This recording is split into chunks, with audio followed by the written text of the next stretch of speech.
Hey everyone, welcome back to Medieval Historian. Let me ask you something.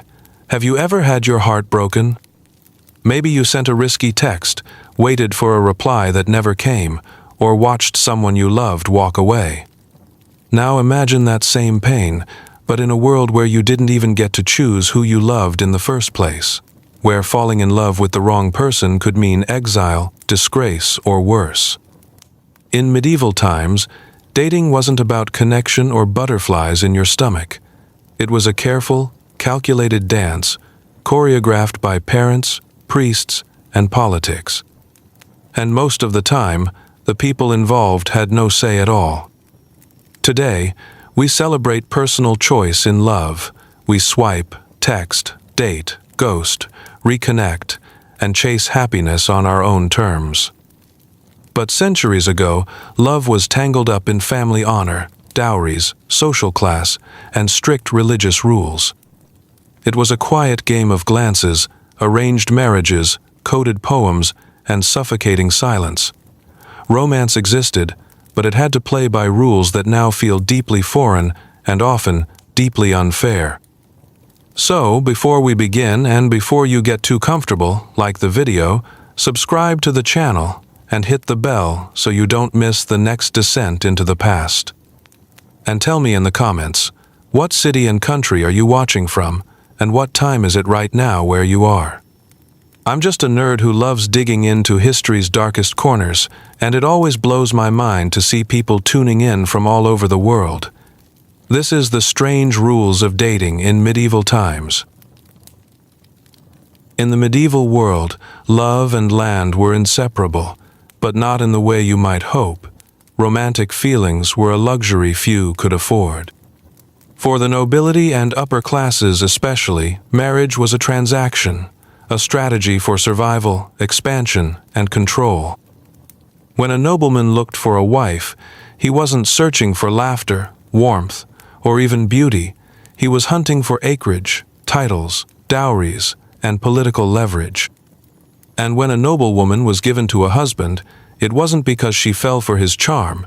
It was because her father struck a deal, often long before she even reached puberty.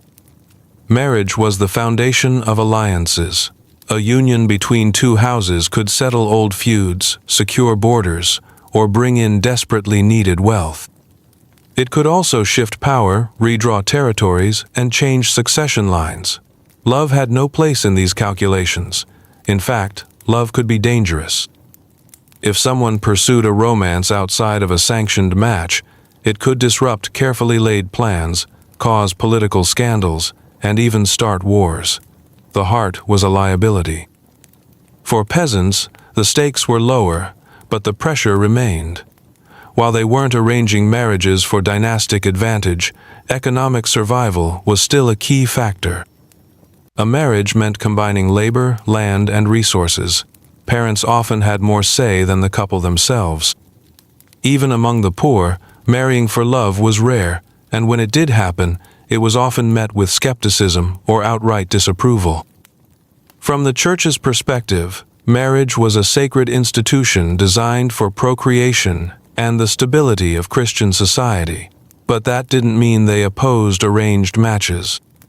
On the contrary, the church often blessed them, as long as the union served moral and social order. Consent technically mattered, but it was a flexible idea. A nod from a nervous girl at the altar could be taken as agreement, regardless of pressure behind the scenes.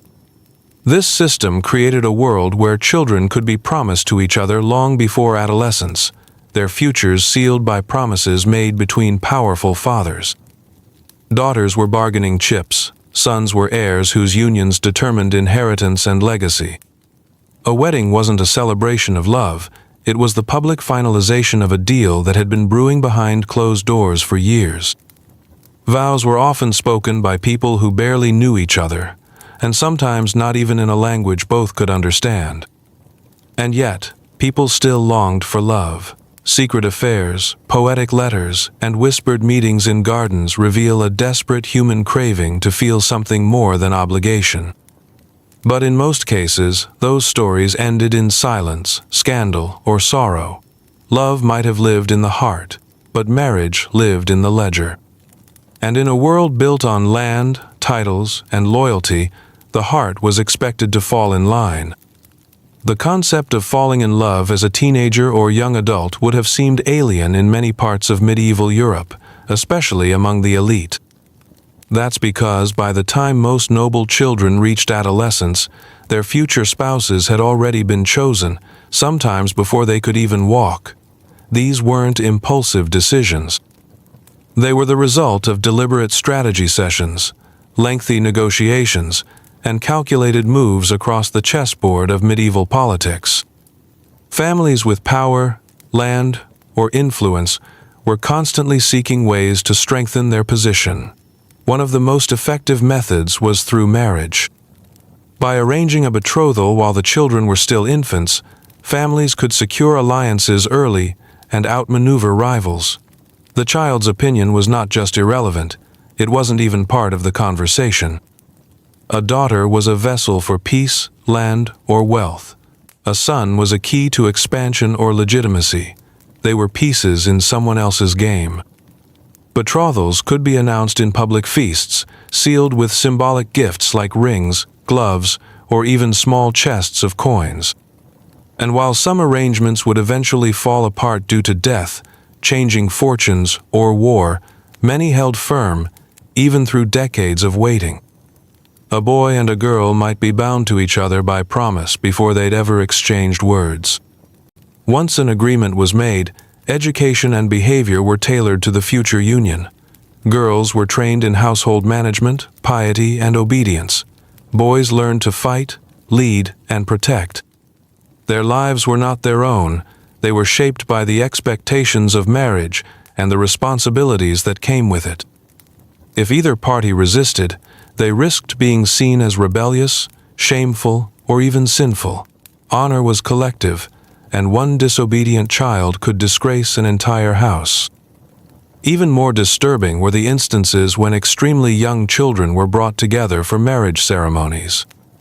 Though full consummation was often delayed until a more appropriate age, the symbolic act of marrying off a child reflected just how normalized these practices were.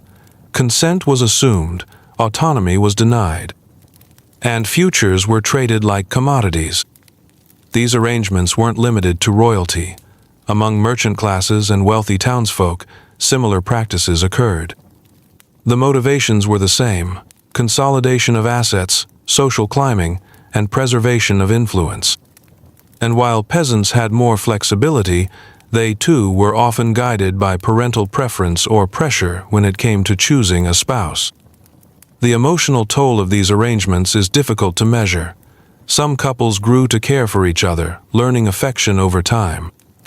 Others endured cold, transactional unions, bound by duty but empty of joy. And for those who dared defy their fate, the consequences could be severe, ranging from exile to execution. The reality is sobering. From birth, many medieval children had their paths laid out before them. Their lives were planned in ink and sealed with wax, long before they ever learned what love was. In the medieval world, class dictated everything: your occupation, your diet, your clothing, and especially who you were allowed to love. Romance, if it happened at all, had to obey the rigid social hierarchy. The idea of marrying someone from a different class was not just discouraged, it was scandalous and, in many cases, illegal. A noble falling for a peasant? That was the stuff of cautionary tales, whispered warnings, or romantic poetry crafted by those who longed for what they couldn't have. At the core of this divide was the belief that society functioned best when everyone stayed in their place. Nobility protected bloodlines with a fanatic's devotion. Marriage between equals wasn't just preferred, it was expected. Even a match between two noble houses could cause outrage if one was deemed lesser by birth or land ownership. The higher your station, the narrower your list of acceptable partners. A duchess could not marry a knight without someone raising eyebrows, or a king raising taxes to compensate the insult. This obsession with class wasn't limited to the upper ranks. Among merchants and artisans, similar rules applied. A wealthy blacksmith's daughter was unlikely to be allowed to marry a lowly stable hand. Instead, families sought spouses who could offer more property, a stronger guild connection, or access to better trade routes. Marriage wasn't a union of hearts, it was a merger of status. The church, ever watchful, also had its say. While it technically required mutual consent for marriage, it seldom challenged the societal standards that kept classes apart. Bishops and priests themselves were often from noble families and had a vested interest in preserving the class structure. The union of rich and poor was seen as disorderly, even immoral. It disrupted the divine order of medieval life, where God, kings, and commoners were all expected to know their place. Love that defied these lines could turn tragic quickly. A nobleman caught consorting with a peasant girl could be exiled or forced to marry someone else immediately. The girl, in turn, might face accusations of witchcraft, seduction, or theft, her social position offering no protection. Conversely, a noblewoman who fell for a man of lower rank risked total ruin. Her family's honor could be called into question. She might be sent to a convent, disinherited, or worse. Stories of class-crossed lovers were romanticized in song and poem, but in real life, they were dangerous, heartbreaking, and rare. The fantasy of a stable boy sweeping a princess off her feet made for great bard tales, but anyone who tried it in real life often met a swift, brutal ending. So while love existed in medieval times, it had to obey one unshakable rule: know your station and stay in it. The heart might ache, wander, or rebel, but the walls of class were nearly impossible to scale. One of the strangest and most fascinating inventions of medieval romance was the concept of courtly love. Unlike marriage, which was built on contracts and alliances, courtly love was an emotional, poetic, and often tortured affair, one that thrived on distance, longing, and the complete absence of consummation. It was, paradoxically, a celebration of love that could never be fulfilled. Born in the courts of southern France during the 12th century, courtly love was heavily influenced by troubadour, poetry, and chivalric ideals. It described the relationship between a knight and a lady, usually one who was already married or socially unattainable. The knight pledged his loyalty, passion, and service to her, not to win her body, but to elevate his soul. His love was pure, noble, and agonizingly out of reach. This suffering was the point. Knights would wear their lady's colors in battle, write songs of their torment, and obey her every whim, sometimes even performing humiliating or impossible tasks just to prove devotion. The lady, in turn, might reward her knight with a smile, a token, or a brief conversation, rarely anything more. In fact, if the love were ever physically consummated, it was no longer considered courtly. It became vulgar, worldly, and unworthy. This strange dance of passionate restraint spread like wildfire across Europe. It became a cultural code, especially in aristocratic circles, and influenced everything from fashion to manners. The way a man bowed, the way a woman held her fan, all of it became part of the language of courtly love. It was flirtation elevated to ritual. But beneath the surface, courtly love was deeply ironic. It celebrated love that was impossible and upheld the emotional suffering of the lover as something noble. A knight might pine for years without ever being noticed. A lady might revel in her admirer's pain, knowing it gave her power without compromising her virtue. It was a game with no winners. And yet, it shaped medieval concepts of romance for centuries. Literature, art, and song were filled with its ideals. Entire books were written to teach knights how to properly suffer in love. Women, too, were expected to play the role of the untouchable muse, inspiring devotion while withholding affection. Courtly love turned emotional restraint into virtue and made yearning itself an art form. While it might seem poetic now, for those living it, it could be exhausting, confusing, and emotionally hollow. Real love required connection, vulnerability, and honesty, none of which fit neatly into the rules of courtly love. Still, for many trapped in loveless marriages or rigid social roles, this ritualized affection may have been the only space where the heart was allowed to speak, even if it had to whisper through metaphor. In medieval society, a noblewoman's virtue was not merely a personal matter, it was currency. Her chastity was a symbol of her family's honor, a key asset in securing alliances, and in many cases, the deciding factor in how valuable her marriage could be. While noble sons were raised to fight and lead, daughters were raised to protect their reputation above all else. The emphasis on a lady's virtue wasn't about personal morality, it was about economics, politics, and legacy. From a young age, girls were taught to be modest, quiet, obedient, and above reproach. Their behavior was scrutinized relentlessly, and their movements were often monitored. Chaperones accompanied them on walks, servants watched their interactions, and even letters were sometimes intercepted or dictated. A single rumor of impropriety could tarnish her standing, jeopardize an engagement, or permanently ruin her future.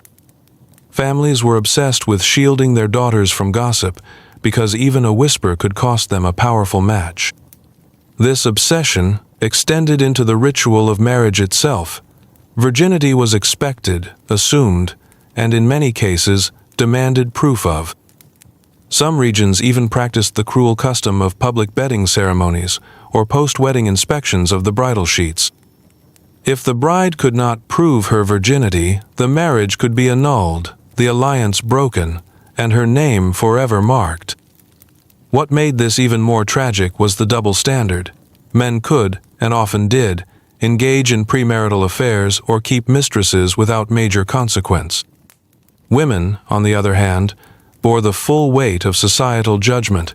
Their virtue was seen as fragile. Once lost, it was considered unrecoverable, regardless of circumstance. Assault victims were often blamed or disbelieved. In some cases, a woman could be forced to marry her attacker in order to restore family honor. This relentless pressure also silenced genuine emotions. A woman might fall in love, but admitting it could make her vulnerable to suspicion. Being too warm, too expressive, or too friendly risked being seen as improper. So many women learned to hide their feelings, swallow their hopes, and follow a narrow, suffocating path defined by obedience and silence. Love, if it came at all, had to be carefully hidden beneath layers of formality. Yet not all noble women were passive participants. Some found ways to wield their reputation as a form of power. By presenting themselves as paragons of virtue, they could influence court politics, sway suitors, and protect their interests. Reputation was a shield, and in the right hands, a weapon. But that didn't change the harsh truth.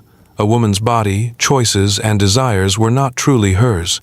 They belonged to her family, her future husband, and the political machine grinding forward around her.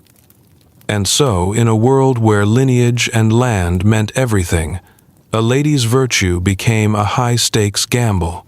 It wasn't about her, it was about legacy. Her heart might yearn, but her duty was clear: protect the family name at any cost. Privacy, especially for young women of status, was almost non-existent in the medieval world. Chaperones weren't just etiquette, they were mandatory. A young woman of noble birth could not be seen speaking to a man alone without immediate consequences. Her reputation, and by extension her family's, could be destroyed by a single misinterpreted encounter. So wherever she went, she was followed, shadowed, watched. It didn't matter if she was walking through a garden or attending a feast. Eyes were always on her. Chaperones varied depending on the region and the wealth of the family. Some were older relatives, others were appointed servants, governesses, or ladies-in-waiting. Their job was clear: ensure that no romantic interaction happened outside the family's control. If a man wished to court a lady, he often had to do so under the watchful gaze of her attendant, speaking in vague phrases, hoping his intentions could be interpreted without stepping over a line. This rigid surveillance system made courtship frustratingly indirect. Small gestures, like handing over a glove or bowing a second too long, carried weight. A smile in front of the wrong witness could spark scandal. Many couples never got the chance to speak honestly until after they were already married. Even among the peasantry, though the rules were looser, privacy was hard to come by in small communal living spaces. Parents or village elders often played a chaperone role, particularly when a girl's honor was involved. Marriage was still a public institution, and a woman's worth was measured by how well she was guarded before it. This constant supervision created an environment of fear and creativity. Lovers had to rely on symbols, secret messages, and coded poetry to express their feelings. A dropped scarf, a certain flower, or the positioning of a cloak could carry meaning. Love had to be hidden in ritual, buried in pretense. Ironically, this often led to stronger emotional intensity, as longing fed on the barriers placed between lovers. But the system also bred suspicion and control. Chaperones were not just passive observers, they could be bribed, manipulated, or weaponized. A rival family might place a spy among a lady's attendants. A jealous suitor might fabricate a story of impropriety to eliminate competition. These handlers wielded enormous power over the futures of the people they watched. The restrictions were especially intense in royal courts, where politics were always in play. A scandal in the French or English court, even if untrue, could trigger political fallout. Princesses and high-born ladies were effectively prisoners in gold cages, dressed in finery but guarded like criminals. Despite this, some found ways around the rules. There are tales of secret gardens, priest-assisted elopements, and messages passed through falcons or minstrels. Love, it turns out, is difficult to contain, even when centuries of custom try to do so. So, while today we think of dating as a private matter, in medieval times it was a public spectacle, carefully monitored, heavily judged, and tightly controlled. Every glance had a witness. Every word, a consequence. In the medieval world, where emotions were tightly monitored and direct courtship was often forbidden, lovers had to speak in a different language, a language of objects, gestures, and carefully chosen gifts. These love tokens weren't just sentimental trinkets. They were deliberate, strategic, and deeply symbolic. A dropped glove, a carved ring, a lock of hair, each item spoke volumes to the recipient and risked ruin if discovered by the wrong eyes. Gift-giving became the secret language of courtship, and every object carried the weight of unspoken affection. Among the nobility, the game of gift-giving was refined into a ritual. Knights often carried the colors of the lady they adored into battle, usually in the form of a ribbon, scarf, or piece of fabric tied to their armor. This act wasn't only about inspiration, it was a public acknowledgement of their loyalty and longing, even if the love was never to be returned. A lady who accepted such devotion might send a token in return, an embroidered handkerchief, a brooch, or a piece of her veil. The exchange was quiet but electric, filled with tension and hope. Each gift was a carefully coded message.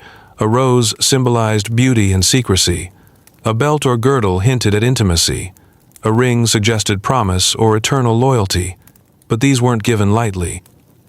Accepting a gift could be seen as encouragement or consent. Rejecting one might signal disinterest or become a political statement. In a world where so much was unsaid, objects bore the full burden of desire. Even more dangerous were the hidden messages smuggled within gifts. Lovers would sometimes write poems and conceal them inside hollowed-out rings or slip letters into books exchanged during religious ceremonies. One misplaced item, one servant too curious, could expose a private bond to public disgrace.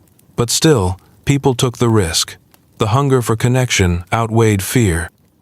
Among the lower classes, the symbolism remained, though the objects were humbler. A woven bracelet, a carved wooden charm, or a carefully plucked flower carried the same meaning as gold and jewels did for the elite. These tokens were crafted with care and hope, often exchanged in secret places: a quiet grove, a church doorway, a field at dusk. The love might have been simpler, but the stakes could be just as high, especially for young women whose reputations could be destroyed by even the rumor of a tryst. Some tokens outlived their senders. They were kept hidden in chests, buried beneath floorboards, or sewn into clothing, tangible memories of a love that never had the freedom to flourish. Others became relics of scandal or legend, whispered about in castles and taverns alike. These gifts, while romantic in retrospect, were more than just courtly gestures. They were acts of bravery. In a time when love was regulated, affection was policed, and silence was safer than honesty, passing a simple token could mean everything. It was a silent rebellion against a system that denied emotion in favor of arrangement, a fleeting grasp at something real in a world governed by rules. In a time when expressing love could lead to scandal, exile, or even death, troubadours became the unofficial messengers of the heart. These poet-musicians roamed courts and castles, bringing with them stories of unrequited affection, noble devotion, and romantic suffering. Their songs were often fictional, or at least that was the polite pretense. In truth, troubadours carried veiled messages between real lovers, disguised as performances and praised as art. Emerging from the courts of Provence and southern France, the troubadour tradition spread across Europe, especially among the aristocracy. Their work helped shape the entire concept of courtly love, portraying noble affection as something sacred, chaste, and agonizing. A man adored a lady from afar, serving her loyally while never daring to touch her. A woman might smile at her knight across a banquet table, but never speak his name aloud. These performances were fantasies, but also reflections of the emotional constraints that governed real relationships. Troubadours could be powerful allies in courtship. A young man unable to speak directly to the woman he loved might hire a troubadour to sing her a carefully crafted poem. The lyrics would hint at his feelings without revealing names, full of metaphors and poetic allusions. If she responded with another song, or allowed the same troubadour to perform again, it was seen as a sign. A relationship had begun, spoken only in verse. Their songs often spread far beyond their intended audiences. A tune performed in one court could echo through another weeks later, whispered by servants or hummed by passers-by. Word traveled on melody, and lovers listened. But that exposure came with danger. A song too specific could spark suspicion. An envious rival could misinterpret the lyrics and start a scandal. And while some troubadours were adored, others were imprisoned or banished for saying too much, singing too honestly, or revealing too many secrets in rhyme. Troubadours didn't just entertain, they shaped how people thought about love. Their tales of noble suffering and yearning idealized a kind of romance that was more about longing than fulfillment. This wasn't love that led to marriage or happiness. It was love that inspired pain, sacrifice, and endless waiting. And in doing so, it offered a strange comfort to those trapped in cold alliances and silent passion. If love couldn't be real, at least it could be beautiful. Their legacy lived on through literature and storytelling.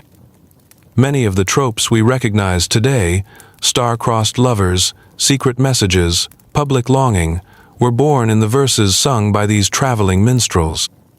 They gave voice to what society refused to hear, that love, even in chains, still tried to sing. Religion played a dominant role in every corner of medieval life, and love was no exception. The Church not only shaped spiritual beliefs, but also heavily influenced the rules and expectations of courtship, marriage, and even emotional attachment. Love wasn't simply a matter of personal feeling, it was filtered through theology, morality, and doctrine. Romance had to bow to religion, and every step toward intimacy was weighed against sin, virtue, and divine judgment. For the Church, marriage was a sacred institution designed not for pleasure or affection, but for procreation and the prevention of sin. Sexual desire outside of wedlock was not just frowned upon, it was condemned as a path to damnation.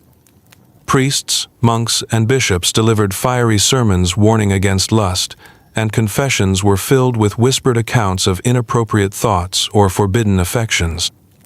The idea of loving someone purely for passion was seen as selfish, even dangerous. Love was permissible, but only if it served a holy purpose. This religious framework meant that even the process of courtship had to be structured around chastity and piety. Couples were expected to interact under the watchful eye of clergy or family, and to keep their relationship pure until marriage. Holding hands, sharing a private moment, or expressing affection could lead to harsh judgment or penance. And yet, young lovers found ways to navigate this spiritual tightrope, seeking forgiveness while clinging to each other in secret. The church also dictated who could marry whom.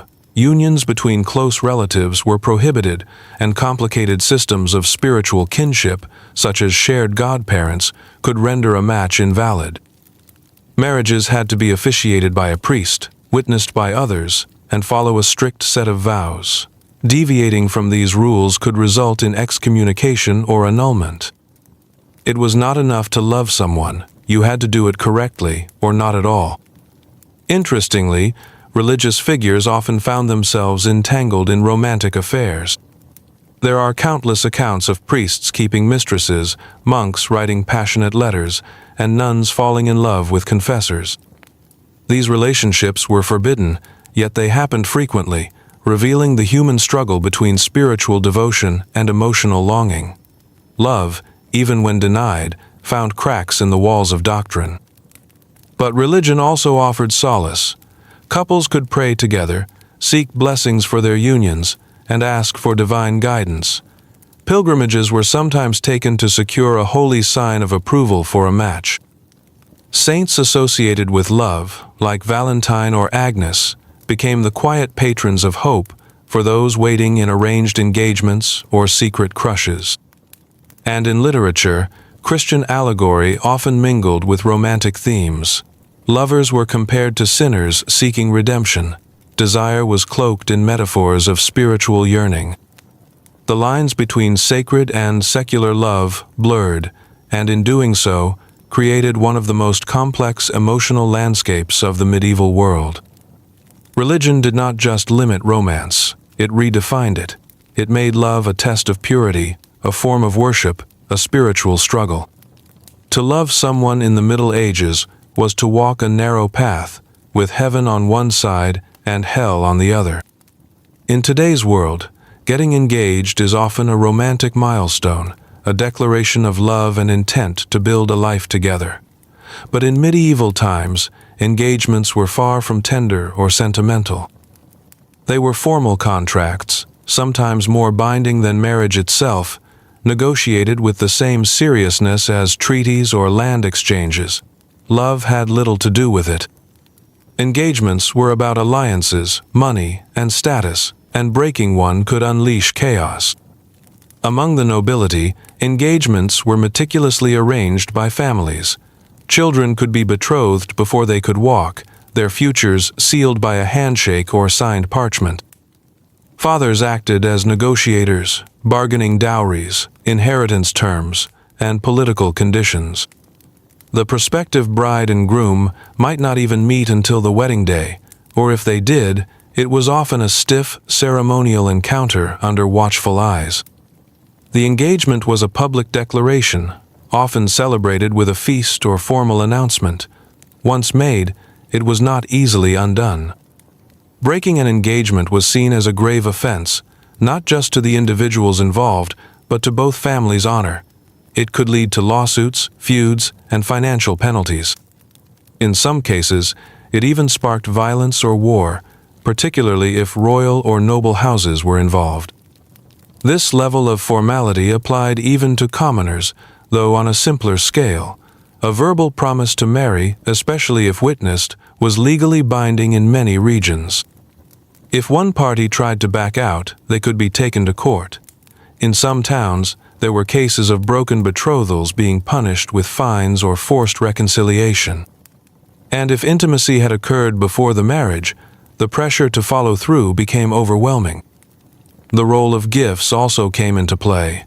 Engagement rings were less common, but other items, like clothing, coins, or livestock, could be exchanged to seal the promise. Returning or destroying these items symbolized the end of the arrangement. If the engagement ended without consent from both sides, these tokens could become evidence in a legal dispute. For women, a broken engagement could be devastating. It threatened their social standing, reduced their chances of another match, and could leave them viewed as damaged goods. Even if the break wasn't her fault, the blame often fell on her shoulders.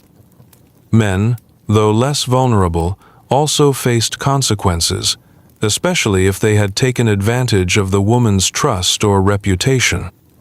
Despite this rigid structure, some couples found real affection within their engagements.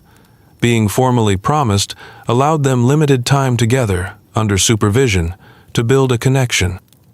In rare cases, families who sensed genuine compatibility might give more freedom to the pair. But these were exceptions. Most engagements were business deals cloaked in formality, with emotion as an afterthought. Engagements in the medieval world weren't preludes to romantic celebration. They were the start of a serious legal process, and once the contract was signed, there was often no turning back. In medieval society, class dictated every aspect of life, including love. Romance was not a matter of the heart, but a reflection of one's status. Who you could love, marry, or even speak to romantically was rigidly controlled by where you stood on the social ladder. Nobles married nobles. Peasants married peasants. Crossing those boundaries wasn't just discouraged, it was often illegal, dangerous, or completely impossible. For the nobility, marriage was a tool of strategy, designed to expand influence, secure alliances, and protect wealth. A nobleman might dream of a beautiful common girl, but marrying her would bring scandal and political backlash. Likewise, a noblewoman caught in an affair with a servant could be exiled, imprisoned, or worse. Love across class lines was romanticized in ballads, but in real life, it almost always ended in punishment. Marriages between unequal classes were considered an affront to the divine order and social harmony. Even within the same class, strict hierarchies existed. A knight's daughter might not be suitable for the son of a baron. Wealth, titles, land, and bloodline were all weighed. Family background was scrutinized. Past crimes, illegitimacy, or scandals could instantly disqualify someone. In this world, love wasn't blind. It was deeply political. Among the middle class, merchants, skilled artisans, and townsfolk, there was more flexibility. But even here, love was shaped by property and reputation. A merchant's daughter might be married off to a rival trader to merge businesses, not hearts.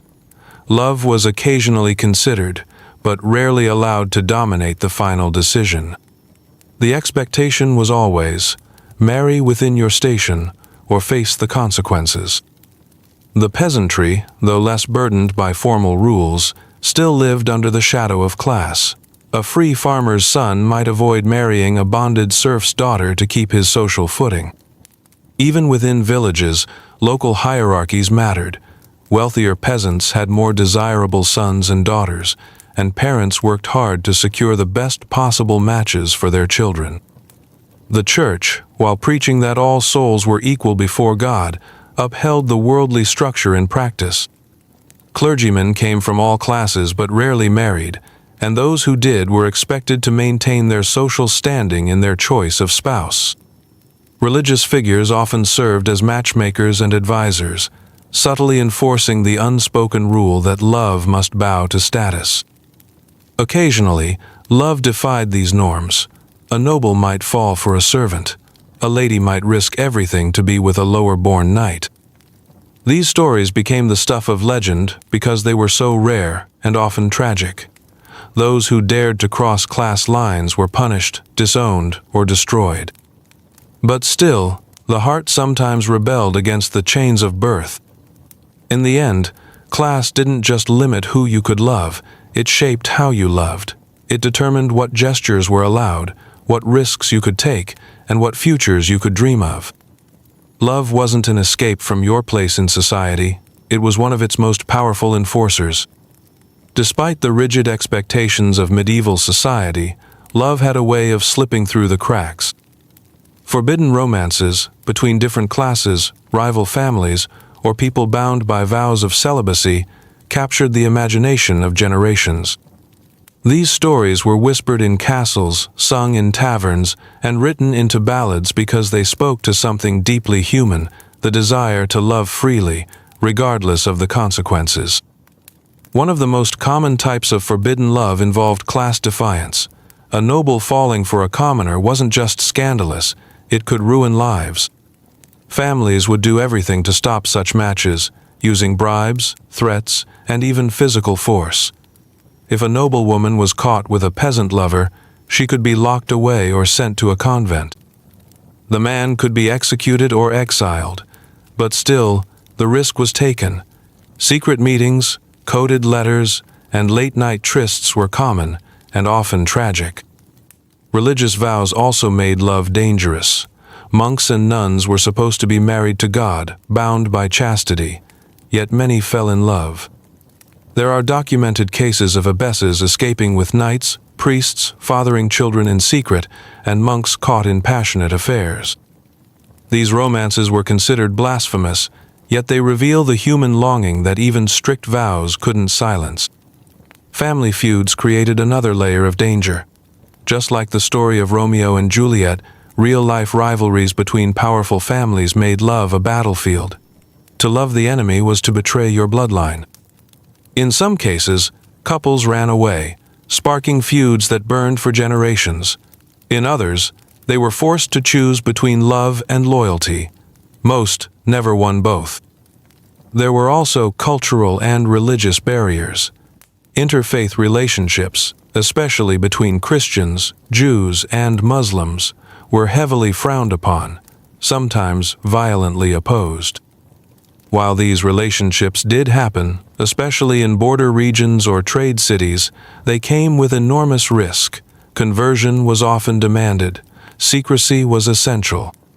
Discovery could lead to social ruin, imprisonment, or worse.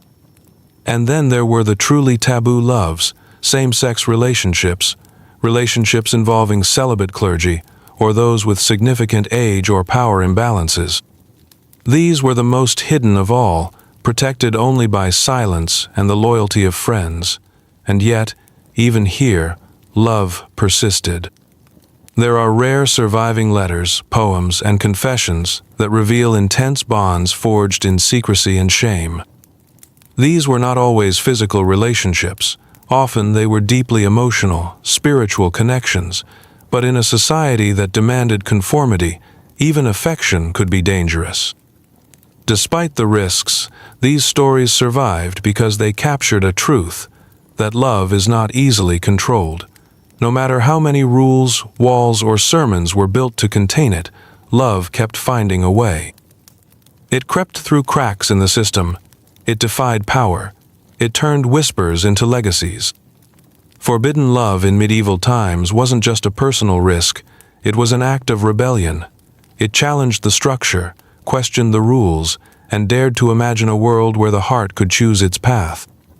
For that reason alone, these stories endure. In the delicate dance of medieval courtship, privacy was a luxury few could afford, and for young women of status, it was practically non-existent. Enter the chaperone, ever watchful, ever present, and often just as invested in the outcome of a relationship as the lovers themselves.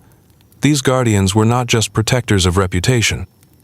They were enforcers of social order, tasked with maintaining propriety, preserving virginity, and ensuring that no inappropriate word, glance, or gesture slipped past unnoticed. Chaperones came in many forms: mothers, aunts, governesses, older siblings, or even hired companions, but their role was always the same: to watch, to report, and to steer courtship toward acceptable ends. For noble families especially, the stakes were high. A single misstep could ruin a daughter's chances at a powerful alliance or throw an entire household into scandal. With so much riding on virtue, the chaperone became both shield and sword, defending honor and enforcing restraint. Imagine a court event, a grand hall filled with laughter, music, and flowing wine. A young man approaches a noble lady, bowing politely. But before he can utter a single flirtatious word, her chaperone shifts beside her, folding arms, arching an eyebrow, silently reminding them both of the rules. If a conversation does happen, it's brief, formal, and heavily coded. The chaperone is always listening, always watching, always ready to step in if lines are crossed. Even letters, arguably the safest form of medieval flirtation, were rarely private. Messages passed through hands, often inspected for tone, content, or implication. A chaperone might intercept and rewrite a note, soften its passion, or simply destroy it if it seemed too dangerous. Many lovers relied on bribed servants, trusted friends, or couriers to get their words past the watchful eyes of these ever-present guardians. But not all chaperones were enemies of love. Some played matchmaker in their own quiet way. If a suitor seemed honorable and well-matched, a sympathetic chaperone might turn a blind eye to an extended conversation, a smile held too long, or a secret letter slipped into a glove. These moments of leniency became lifelines for couples trapped in a rigid system. Still, it was a game of risk for both the lovers and the chaperone who dared to help them. Lower-class families used chaperoning more loosely. Daughters were still protected, but the level of supervision varied by region, religion, and culture. A village girl might meet a suitor during festivals, fairs, or Sunday markets with only casual oversight. However, once rumors spread, reputations could be destroyed with frightening speed. Gossip served as a kind of communal chaperone, always alert, always cruel. Ultimately, the chaperone symbolized the larger forces controlling medieval romance. Love could be pursued, but never unobserved. Passion could be whispered, but never declared outright.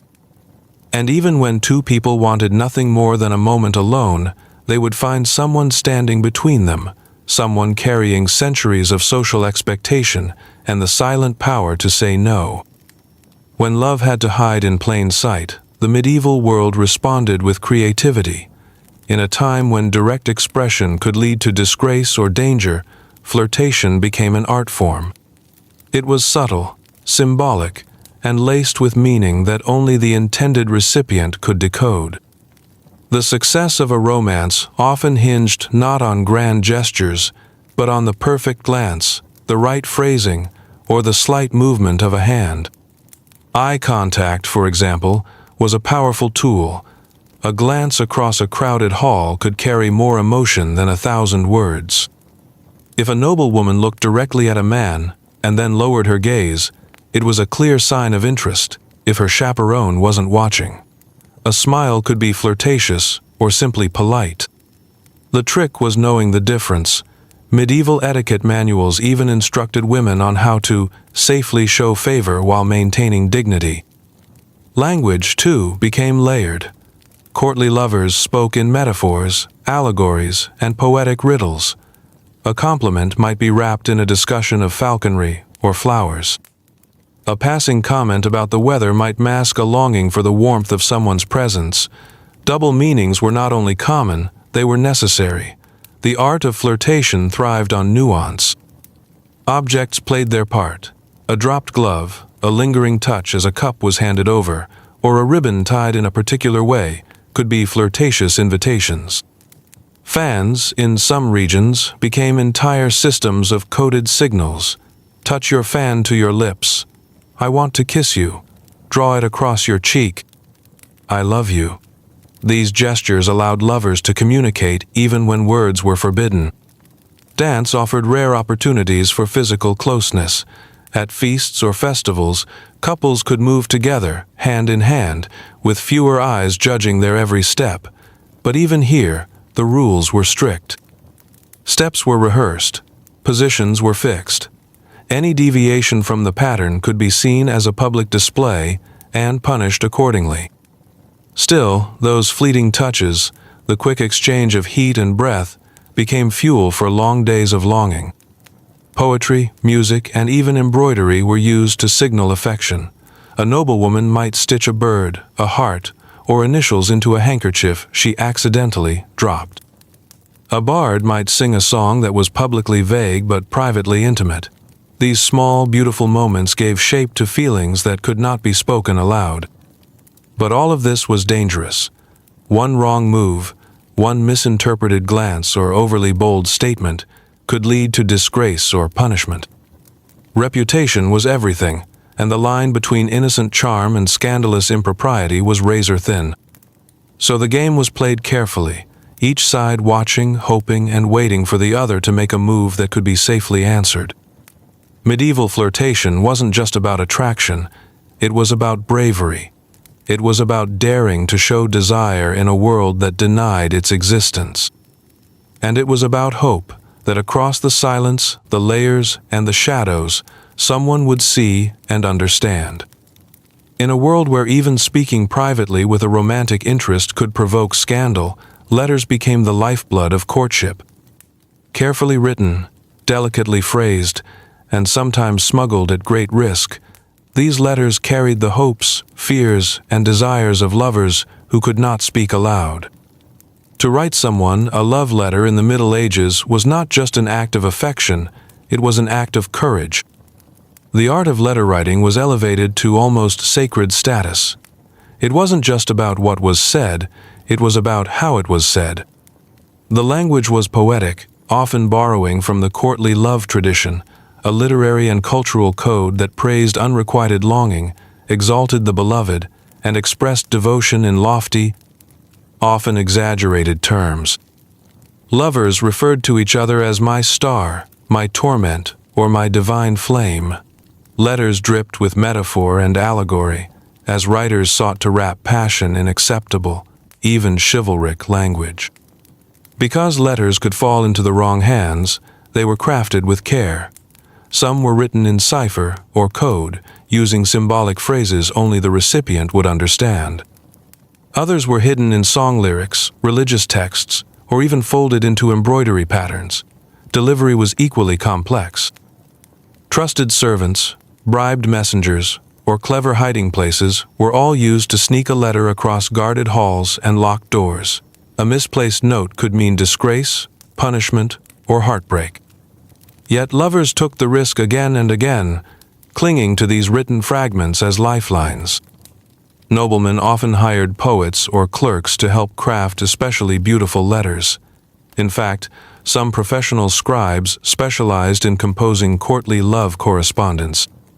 A well-written letter could win favor, stir sympathy, or spark desire in a way that no in-person meeting ever could. For women, writing back, if they dared, was an even greater risk, as it could be taken as proof of impropriety. Still, some did, sometimes through riddles or religious allusions, to maintain the veil of virtue. One famous example of such written passion is the letters of Abelard and Heloise, two real-life lovers whose correspondence reveals the tension between desire, duty, and faith. Their letters, full of longing and regret, became legendary not just for their content, but for the emotional depth and eloquence of their language. For countless lovers in less storied circumstances, the exchange of letters was no less heartfelt. Among commoners, literacy was rare, so love letters were often dictated. A village boy might pay a clerk to write a message to his sweetheart, or a girl might ask her brother to pen a response. The personal nature of these exchanges was softened by the presence of a third party, but the emotional stakes remained just as high. In many cases, letters became the only way for lovers to communicate at all. But not all letters were romantic. Some were sent between families to formalize engagements, negotiate dowries, or arrange meetings. These, too, could be laced with emotional tension, hope, disappointment, or fear, depending on the contents. A letter could seal a match or end one. It could promise a future or shut a door forever. In an age where every word had weight and every message carried consequence, The act of writing a love letter became one of the purest expressions of desire and bravery. Silent yet powerful, distant yet intimate, medieval lovers trusted their hearts to parchment and prayed the words would be read as they were meant. When spoken words were forbidden and letters too dangerous, music and poetry became the voices of hidden love. These were tools of expression, cloaked in metaphor and melody, that allowed lovers to speak without accusation, to confess without condemnation. In a society obsessed with order and reputation, romantic songs, poems, and discreet gifts allowed the heart to find its way, even if it had to speak in riddles. Courtly love poems were a cornerstone of medieval romance culture. Inspired by troubadours in southern France and later adopted throughout Europe, these poems told tales of distant, often impossible love. The beloved was usually idealized, pure, radiant, and unattainable, while the poet suffered in noble silence, his love burning with passion, but checked by duty and honor. These verses weren't just entertainment, they were emotional lifelines. Nobles exchanged poems with coded messages, layering their feelings beneath the surface of carefully chosen words. Music, too, played its role. A bard's song in the great hall might seem like a tale of heroes and battle, but to the keen listener, it carried double meanings: a longing glance, a whispered name, a cry of heartbreak beneath the lute's notes. Sometimes a nobleman would hire a minstrel to perform a song meant for one person in the room. She would know, even if no one else did. These shared secrets became the heartbeat of forbidden courtship. Secret gifts were also a powerful expression of emotion. A flower plucked from a garden and wrapped in silk, a ring engraved with a private message, a lock of hair bound with ribbon. Lovers became collectors of tiny, cherished objects that meant nothing to the world but everything to them. These tokens were often kept in hidden boxes or stitched into clothing, close to the skin. Among nobles, the exchange of such items was a quiet rebellion against arranged marriages and strict protocol. A young woman might send a handkerchief she embroidered herself. A knight might offer a carved pendant or a charm worn during battle. Each object spoke a language beyond words, a language of devotion, of risk, and of quiet hope. Among commoners, gifts were humbler but no less meaningful: a shared loaf of bread, a handmade comb, a song sung in the fields. For those without wealth or formal education, love was shown through effort, things made, time given, gestures remembered. But these acts, no matter how small, could be dangerous. If a gift was found or a poem misunderstood, reputations could be destroyed. A flower could become an accusation. A song could be seen as seduction. Even a compliment overheard could ignite suspicion. Yet lovers persisted, using beauty to cloak their feelings, trusting that their meaning would be understood only by the right eyes. In the rigid world of medieval romance, where everything was watched and measured, these quiet gifts and verses were small acts of freedom. They reminded lovers that their hearts still had voices, that they could still choose how to feel, even when they could not choose how to live. In the tight grip of medieval society, where eyes watched every move and rules hemmed in every desire, there were rare moments when boundaries loosened and opportunities opened, for just a flicker of time. These moments often arrived with the rhythm of the year: festivals, fairs, and holy days. Among the bustle of market stalls, the clatter of music, and the swirl of dancing crowds, lovers found a chance to meet, to speak, and sometimes to dream together, if only for a moment. Festivals served as temporary escapes from the daily grind. Whether it was a Saints' Day celebration, a harvest festival, or a springtime fair, these events brought entire communities together. Even the most rigid nobles stepped into public view, mingling, albeit at a distance, with merchants, peasants, and travelers. In this lively confusion, chaperones relaxed just slightly, guards focused on the crowd, and propriety gave way to laughter, music, and wine. And in that space, hearts could move more freely. Couples took advantage of the noise and movement. a few seconds alone behind a market tent, a dance that drew them closer than any ordinary day would allow. A whispered promise shared beneath the scent of roasted meat and fresh flowers.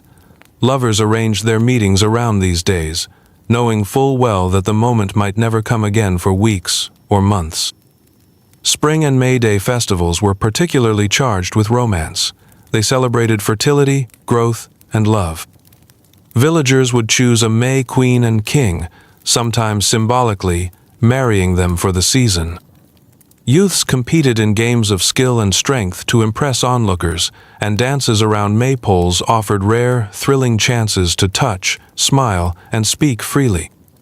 Even for those betrothed or married to others, these days were a sanctioned release, a safe way to flirt under the gaze of tradition. Tournaments and fairs among the nobility offered similar, though more formal, opportunities. A knight might dedicate his victory to a lady, throwing her a flower or token. A noblewoman might lower her eyes at just the right moment, standing on a balcony surrounded by peers. Their romance might still be bound by family expectations, but here, in the noise and celebration, it could breathe for a while. Market fairs gave commoners their chance. Travel was limited, and communities were often isolated, but fairs brought new faces, new voices, and new chances. A traveling merchant might meet a baker's daughter. A boy from one village might fall for a girl from another. In these fleeting encounters, real love sometimes sparked, quick, intense, and often doomed by distance and reality. These public settings didn't erase risk. A wrong word or too bold glance could still spark gossip. A jealous rival might follow, accuse, or sabotage. Yet these risks only added intensity. For many, a festival romance was a memory to last through the long, lonely winter. For a few, it became something more, something dangerous perhaps, but real. And so, the calendar itself became a secret ally to the heart. Each marked feast or market day held possibility. The rhythms of the year weren't just about crops and saints, they were about hope. About the possibility of stolen time and whispered dreams. In a world where love was confined, festivals reminded lovers that, sometimes, joy could break through. While the noble courts obsessed over alliances, dowries, and protocol, love among commoners unfolded under very different conditions. It was less about politics and more about survival, but that didn't make it any less meaningful. In fact, for peasants, tradespeople, and artisans, love was often shaped by the same emotional forces that move us today: connection, companionship, shared work, and quiet intimacy. And yet, even here, the rules of class, religion, and local custom cast long shadows. Among the peasantry, marriages were typically decided by families, but the process involved more negotiation than decree.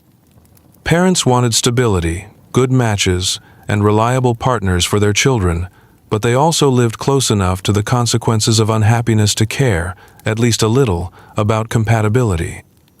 A hard-working farmhand with no land might still be a desirable son-in-law if he had a good reputation. A village girl who could bake, sew, and keep a home might be courted by several suitors.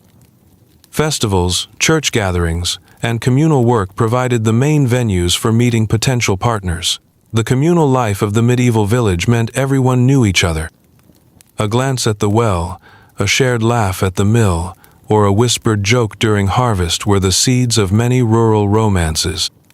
There were no grand ballads written about them, no letters sent across kingdoms, but these were the real love stories of the age, lived quietly and earnestly. Still, even among common folk, obstacles could arise. Disapproval from a father, rivalry between suitors, or disputes over dowries could derail a match. And for those tied to the land, serfs especially, freedom to marry could be limited. In some regions, lords claimed the right to approve or deny marriages among their laborers, especially if it involved moving to another estate.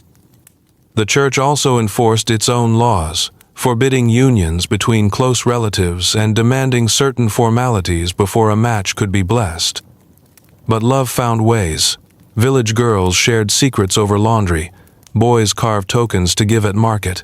Some young couples even eloped, marrying in secret or far from home. While not common, these acts of defiance showed that even those without wealth or titles still valued personal choice. Over time, community norms shifted.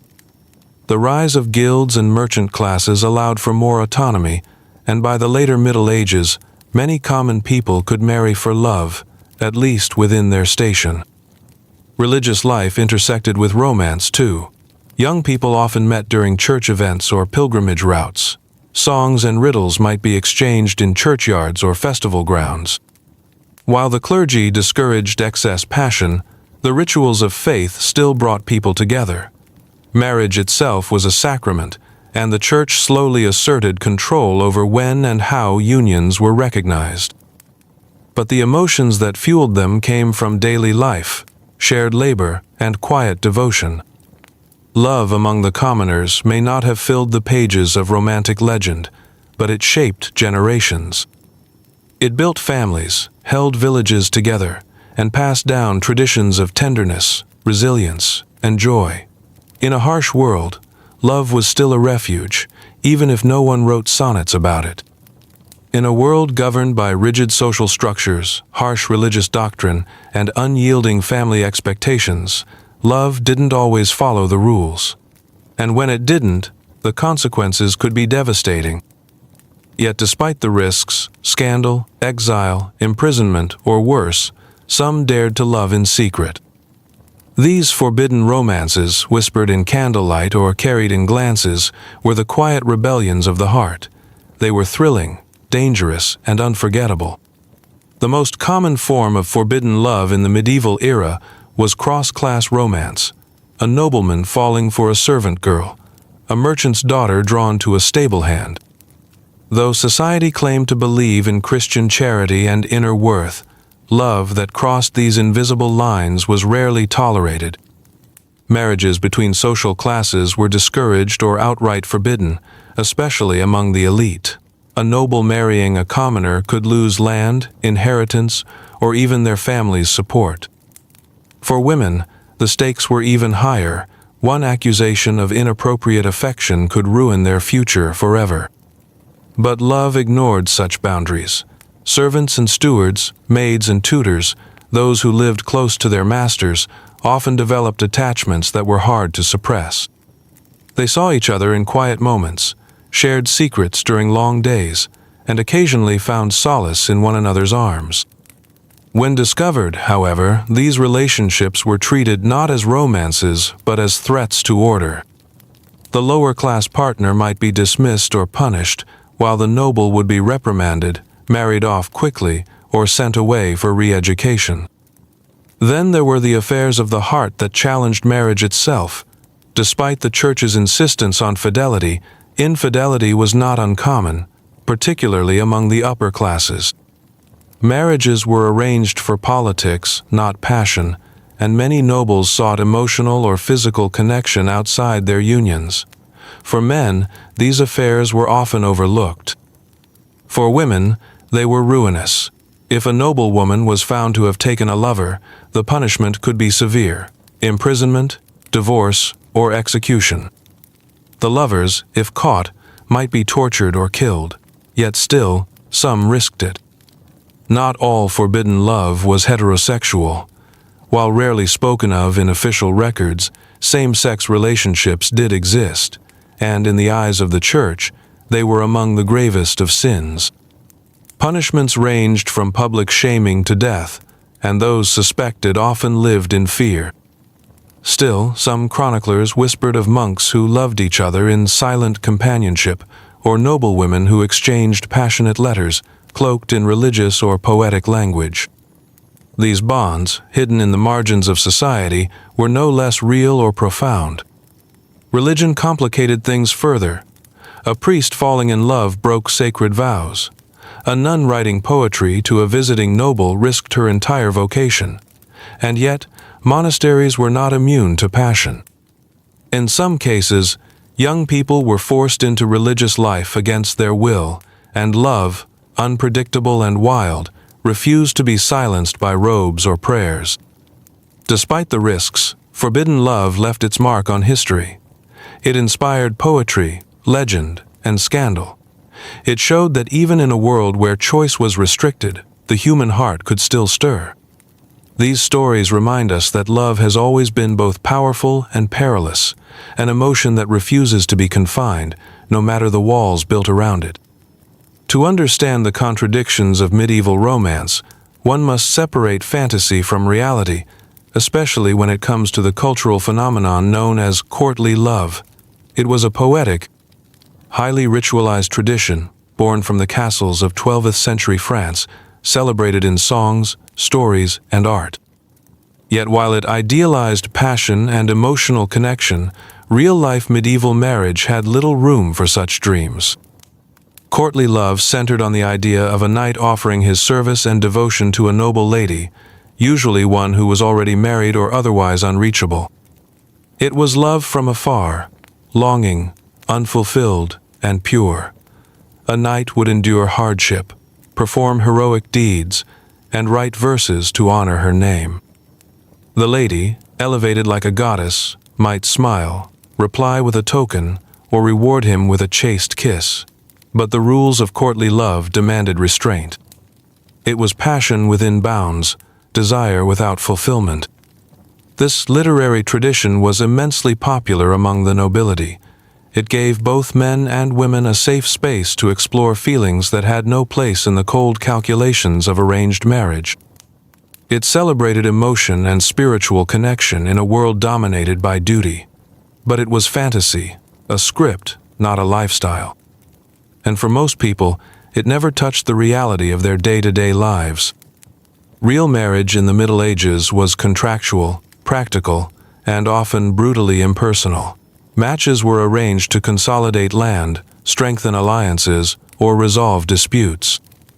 Children, sometimes as young as 7, were betrothed, with the marriage finalized in their teens. Consent, especially for girls, was often assumed rather than given. Love, if it came at all, came later, if ever. Married life was shaped by roles. The husband was the head, the provider, the decision-maker. The wife was expected to bear children, manage the household, and obey. In noble homes, she also had to represent the family honor, guard her virtue, and navigate complex social expectations. In peasant homes, she shared in labor, planting, harvesting, weaving, and caring for livestock. Romance rarely survived such burdens. There was no expectation that a married couple be emotionally compatible. Affection might grow, but it was never a requirement. Many slept apart. Some lived like strangers. Others found comfort in companionship. But the myth of a perfect, passionate medieval marriage, common in modern fantasy, is just that, a myth. Courtly love offered a different model. It allowed for passion without the mess of marriage. It permitted men to adore women they could never have, and women to enjoy being adored without having to submit. But it was often cruel, too, celebrating longing that could never be fulfilled, framing women as passive objects of desire, and denying both partners the full experience of mutual, equal love. And yet, both traditions, courtly love and real marriage, shaped how people saw love for centuries. They offered competing visions, one romantic, the other pragmatic. And somewhere in between, medieval people carved out private spaces where real connection could grow. In quiet conversations, in shared work, in stolen kisses, wherever they could find it. In medieval society, nothing about romance was left to chance or privacy. For noble families, especially, the idea of a young man and woman speaking alone without supervision was deeply alarming. Love was a volatile force, and unmonitored interaction between the sexes could lead to scandal, dishonor, and lost fortunes. That's why nearly every interaction between unmarried men and women was carefully monitored by a third party. Enter the chaperone, the silent, ever-present guardian of virtue. A chaperone's role was clear: keep eyes on the couple, ensure propriety, and prevent any opportunity for inappropriate contact. Often, this job fell to older relatives, an aunt, a nursemaid, a widow of good standing. These women knew the rules and enforced them with a near-religious fervor. They attended walks, overheard conversations, and accompanied their charges everywhere, from garden strolls to feasting halls. In many cases, their presence was more intimidating than any locked door. Sometimes chaperones worked in teams, one to distract, one to observe, one to report back. Noble families had a lot at stake in their daughters' reputations. A single rumor could derail a betrothal. Even a glance held too long or a word too warm could ignite suspicion. Chaperones were not just protective, they were necessary instruments of the marriage economy. For noble women, this meant growing up in a world with almost no privacy. They shared rooms with servants or siblings, had their letters read or intercepted, and were taught from a young age to guard not just their actions, but their expressions. Love, if it existed, had to be hidden behind smiles and courtesies. Any sign of genuine emotion was considered weakness, or worse, impropriety. Young men didn't escape scrutiny either. A nobleman expressing too much interest in a woman without formal intent could be accused of dishonor, or of trying to undermine a rival betrothal. Flirting wasn't charming, it was dangerous. He, too, might be watched, by her father, her brother, her maid. And any misstep could mean a duel, banishment, or forced marriage to salvage reputation. Of course, clever lovers still found ways. Chaperones were human, and many had seen enough to know what signs to ignore, if they were sympathetic. Some even helped facilitate courtships, subtly stepping aside or failing to notice an exchanged token or whispered vow. But most were loyal to the family, and their primary allegiance was to tradition, not tenderness. Among commoners, the concept of chaperoning was less formal but still present. Villages were tight-knit, and gossip served as its own kind of surveillance. Everyone knew everyone else's business, and a young couple sneaking away would find themselves the subject of chatter before nightfall. Parents, siblings, and neighbors all played the role of unofficial chaperones, ensuring that modesty and decency were upheld. Even religious institutions played a part. Churches and monasteries reminded parishioners of the dangers of unchaperoned meetings, confessionals filled with stories of temptation and regret. Sermons warned against lust and the corruption of the soul through unclean desires.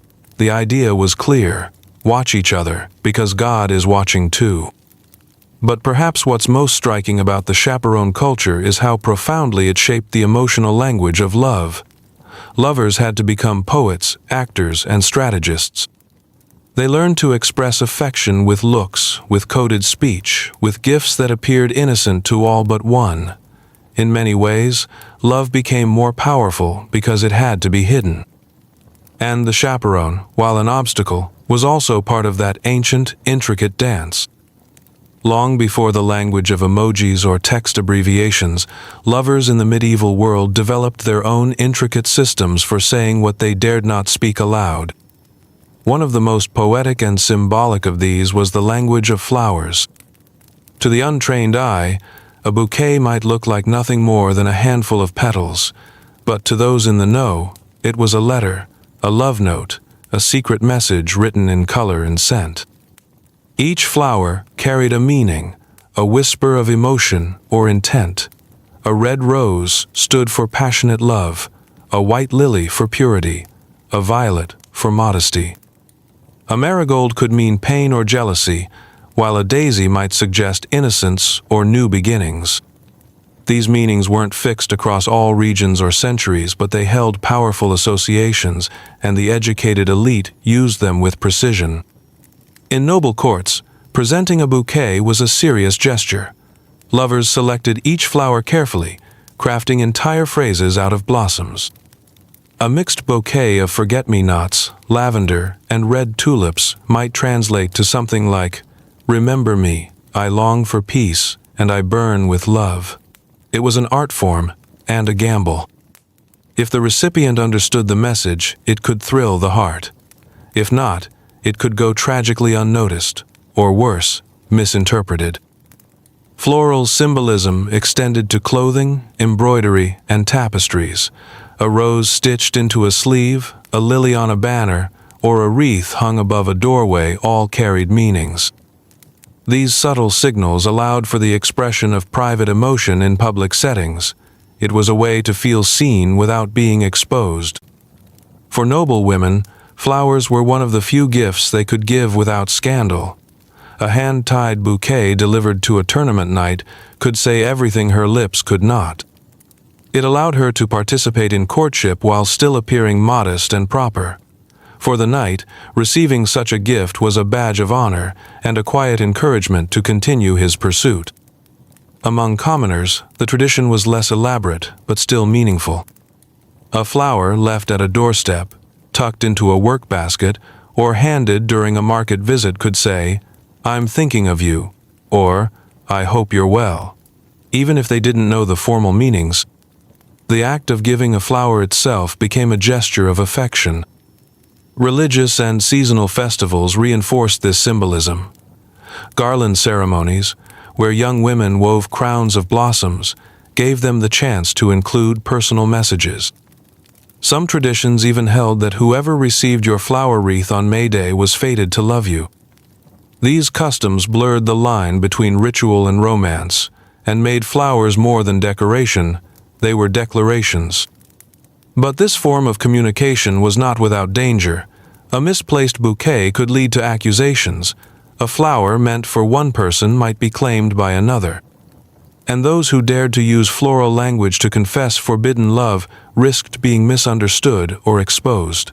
The beauty of the gesture made it powerful, but power in the medieval world was always a double-edged blade. Even today, echoes of this practice remain. We still give roses on Valentine's Day, lilies at funerals, daisies in spring, but in the medieval world, these gifts were more than custom. They were coded acts of rebellion, hope, and desire, moments where the natural world was used to outwit the unnatural rules of society.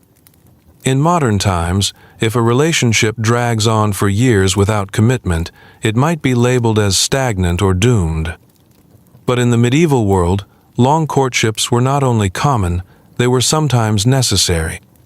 These extended romantic journeys, marked by distance, politics, war, and social pressure, often lasted for years before a marriage could even be discussed.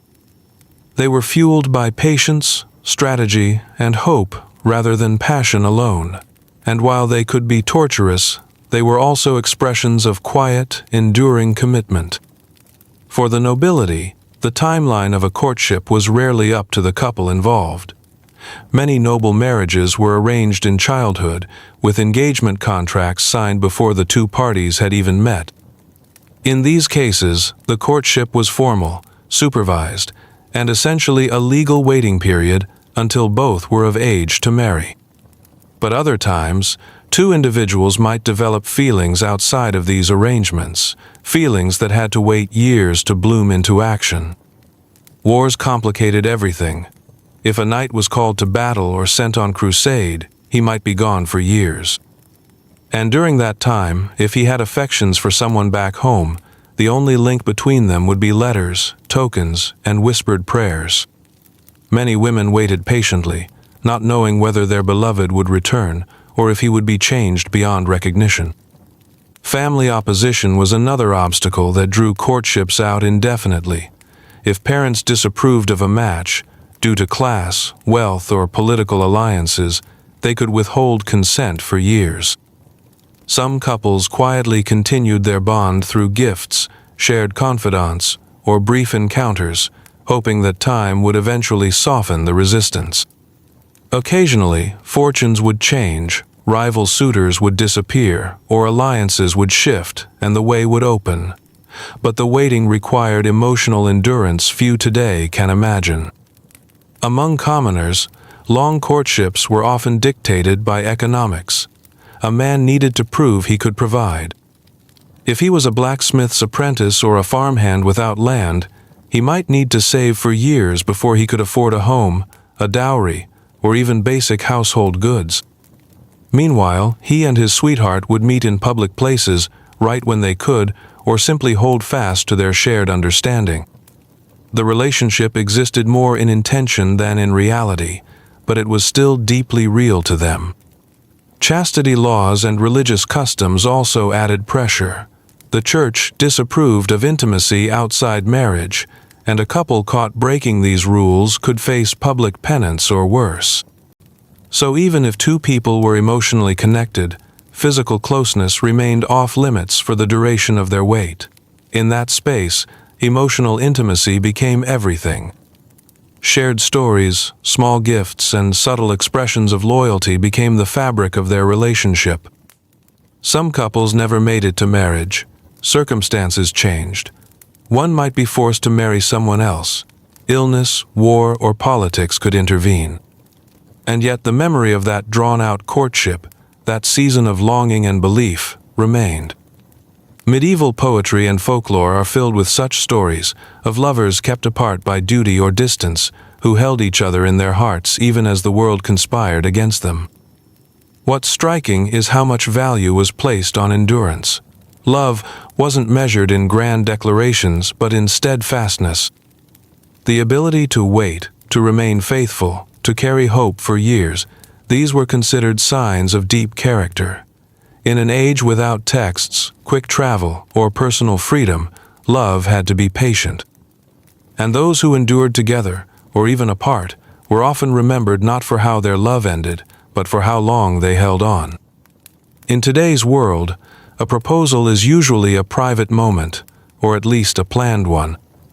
But in medieval times, engagement and marriage announcements often played out in front of families, communities, or entire courts.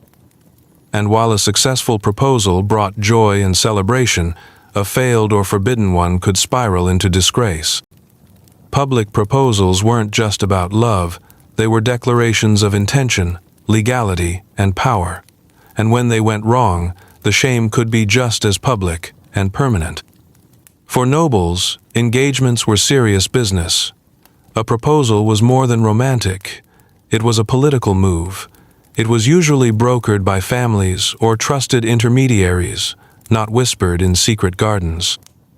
A suitor would seek the approval of the lady's father or guardian long before any vows were exchanged.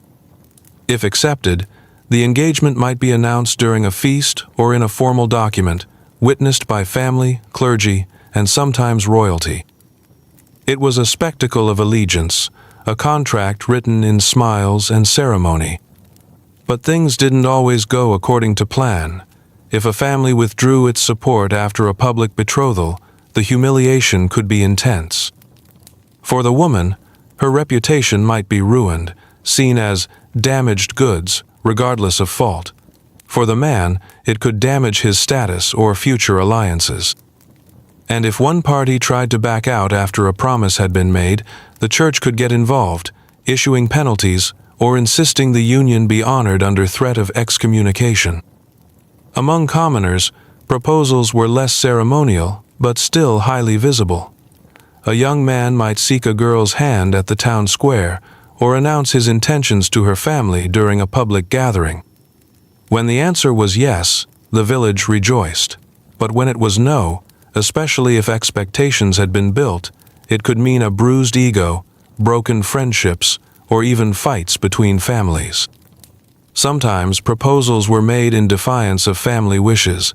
Lovers, believing in the strength of their bond, would publicly announce their intent to marry, hoping to pressure reluctant parents into acceptance. But if that gamble failed, they often found themselves isolated. The community might view them as disrespectful, their reputations could suffer, and any future match would carry a shadow. There was also the threat of public shaming for secret engagements gone wrong. If a couple became intimate under the promise of future marriage and one party later denied it, the betrayed lover might bring the matter to the local court or the church. Trials over broken promises of marriage were surprisingly common, with testimony about private words, exchanged tokens, or witnessed oaths. The consequences ranged from fines to forced marriages or public penance at the church steps. These incidents reveal how deeply entwined love and social standing were. A simple proposal wasn't just emotional, it was political, financial, and spiritual. The success or failure of that moment could echo through entire families for generations. In a time when reputation was everything, making one's love public was both courageous and risky. Those who dared to do so were either celebrated as heroes or remembered as cautionary tales. In an age when most people couldn't read, and even fewer could write, letters were both rare and powerful. Among the literate elite, however, the written word became a precious tool for love. When rules forbade open courtship and prying eyes hovered constantly, letters offered privacy and intimacy. A carefully penned message could be a lifeline, a chance to express devotion, longing, or heartbreak in a world that left so little room for personal emotion. For nobles and the educated, writing a love letter was an art. It wasn't casual or rushed. Each word was weighed, each phrase crafted with elegance. Poetic metaphors were common, comparing the beloved to stars, flowers, or saints. Language was often formal and distant, yet bursting with emotion beneath the surface. Writers hid true feelings behind allegory and religious symbolism, both to protect themselves and to elevate the tone of their love above crude desire. Latin was commonly used among scholars and clergy, while the nobility might write in French, Provençal, or early forms of their local tongue. Lovers exchanged phrases drawn from courtly love literature, borrowed from troubadours and poets, and created their own shared vocabulary of symbols and signs. These messages could be hidden in prayer books, tucked into clothing, or passed through loyal servants. The danger of discovery was constant, and many lovers destroyed the letters after reading, savoring only the memory. Sometimes a single line held everything: "Your light in my darkness," or "I carry your name with my breath." Other times, the letters stretched into full declarations, pledges of loyalty, apologies for silence, or bittersweet farewells. In one famous example, a knight in exile continued to write his lady weekly, even though she had been married off to another. His letters were never returned, but he wrote until his death. Poems were even more popular than prose. Composing verse allowed lovers to share feelings in a way that seemed culturally acceptable. Poetry was admired in noble circles. It signaled intellect, refinement, and artistic sensibility. A man who could write a clever rondeau or a moving sonnet gained admiration, even if the subject of his poem was kept secret. Many noble women wrote verse too, though theirs were rarely preserved. Theirs spoke of confinement, frustration, or the quiet thrill of being loved from afar. Secrecy gave rise to code. Some lovers developed entire alphabets or symbol systems to keep their words private. Others used acrostics, where the first letter of each line spelled out a hidden name. Ciphers were sometimes employed by clerics and educated nobles, especially when a message risked interception. It was not uncommon for a love letter to be disguised as a legal notice, a religious blessing, or even a shopping list. Of course, there were tragic consequences when these messages were found. A single note could lead to disgrace, exile, or forced marriage. In some cases, letters served as evidence in trials for seduction or adultery. Yet still, lovers wrote. They risked everything to say what could not be spoken aloud. Even illiterate lovers found ways to communicate. They relied on shared symbols, drawings, tokens, or whispered phrases relayed by intermediaries. Some carved initials into trees, sent gifts with subtle meanings, or marked certain days on the calendar as their own. In every form, the message was the same: I remember, I wait, I dare. Today, we have endless ways to say I love you, but few carry the weight and danger of a medieval letter. In that world, each word was a risk, each poem a defiance. And the memory of those who wrote in secret, with trembling ink and steady hearts, lives on in the shadows of parchment, long turned to dust. In medieval Europe, love was never just about two people. It was about family, class, wealth, and, above all, God. The Church loomed over every romantic connection, wielding its influence to define what was holy, what was sinful, and what was punishable. And while it recognized the sanctity of marriage, it placed countless restrictions on how, when, and with whom love could bloom. For many couples, romance was less about falling in love and more about navigating a moral minefield. Religious doctrine governed nearly every aspect of courtship and marriage. The Church dictated who could marry whom, what rituals had to be followed, and even when weddings could take place, certain holy seasons like Lent or Advent forbade marriage entirely. Cousins closer than the seventh degree were forbidden to wed without special papal dispensation. This made tracing lineage a near-obsessive practice among noble families, and sometimes led to secret separations even after love had begun to grow. Clerics often acted as matchmakers or advisors, ensuring unions met the Church's standards, but they were also gatekeepers. They could delay or deny a marriage for reasons of consanguinity, heresy, or unresolved sin. A man who had once been betrothed to another, even unofficially, might be forbidden to marry his new love without first undergoing penance or annulment. And if a union took place without proper blessing, it could be declared invalid even after consummation. For those in religious orders, love was outright forbidden. Monks, nuns, and priests took vows of celibacy, and any hint of romantic affection could bring scandal or expulsion. Yet stories of forbidden love between clerics and laypeople were whispered in every region. A monk smitten by a visitor, a nun who exchanged poetry with a knight. These liaisons were dangerous, often tragic, and rarely ended well, but they happened nonetheless, testaments to the power of emotion in the face of institutional control. Confession added another layer of tension. Lovers confessed desires as sins, unsure whether they would be absolved or punished. Priests, in turn, had to navigate their duty to forgive with the Church's rules about discipline. A wrong word could lead to public penance, kneeling barefoot before the congregation, or even exile. But confession also offered privacy. In rare cases, it served as a safe place to speak what could not be said elsewhere. Saints were invoked for guidance in love, particularly Saint Valentine, Saint Agnes, and Saint Dwynwen. Yet even their patronage did not protect lovers from the Church's scrutiny. Any love that appeared to challenge God's laws was seen as prideful, lustful, or demonic.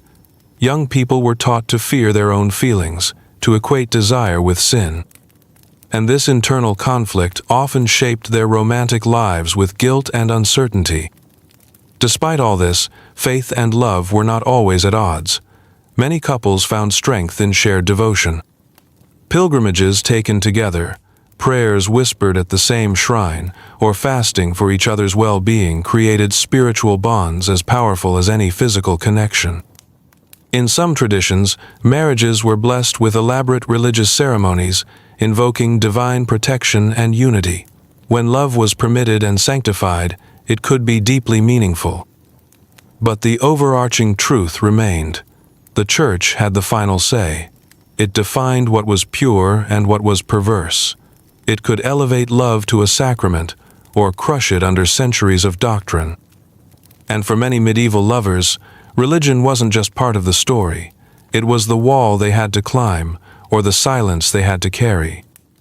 In the medieval world, love wasn't just a matter of the heart, it was a transaction. Especially among the noble and merchant classes, marriage was as much a business deal as it was a union of souls. Behind every match stood families calculating gain or loss, landowners weighing alliances, and fathers balancing their daughters' futures against their fortunes. The dowry was at the center of this system, a payment, not of love, but of leverage. And often, the fate of a courtship hinged on the size of the purse rather than the depth of affection. A dowry could include land, livestock, jewels, fabrics, coin, or even rights to collect taxes. For noble families, It was a way to project wealth and secure alliances. The more desirable the bride, the higher the dowry her family was expected to provide. But desirable wasn't always about charm or grace. It meant property, social rank, and the ability to bring political value to the table. Conversely, a young man with little inheritance might be passed over unless he could bring some compensating benefit, military service, a family name, or strategic usefulness.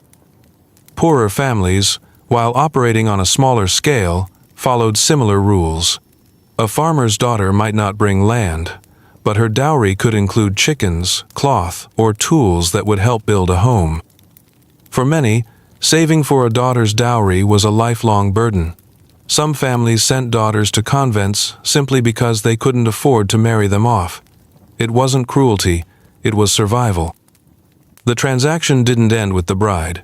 Grooms, too, were often expected to offer a bride price or mourning gift, an amount of money or property that served as insurance for the woman should her husband die.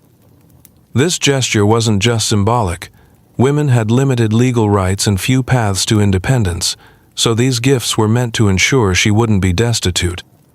In some cases, families negotiated long and hard over these terms, delaying the marriage for months or even years. Contracts were drafted in writing, sealed by witnesses, and sometimes even notarized by local clergy. These documents spelled out the obligations of both parties, what each family owed, what would happen in the event of annulment or death, and how disputes would be resolved. If one party failed to deliver on the deal, it could lead to feuds or legal action. A broken dowry promise was not just a romantic failure, it was a serious breach of trust that could spark social fallout. Yet for all its cold logic, the dowry system had emotional undercurrents. Parents often believed they were giving their daughters the best chance for stability.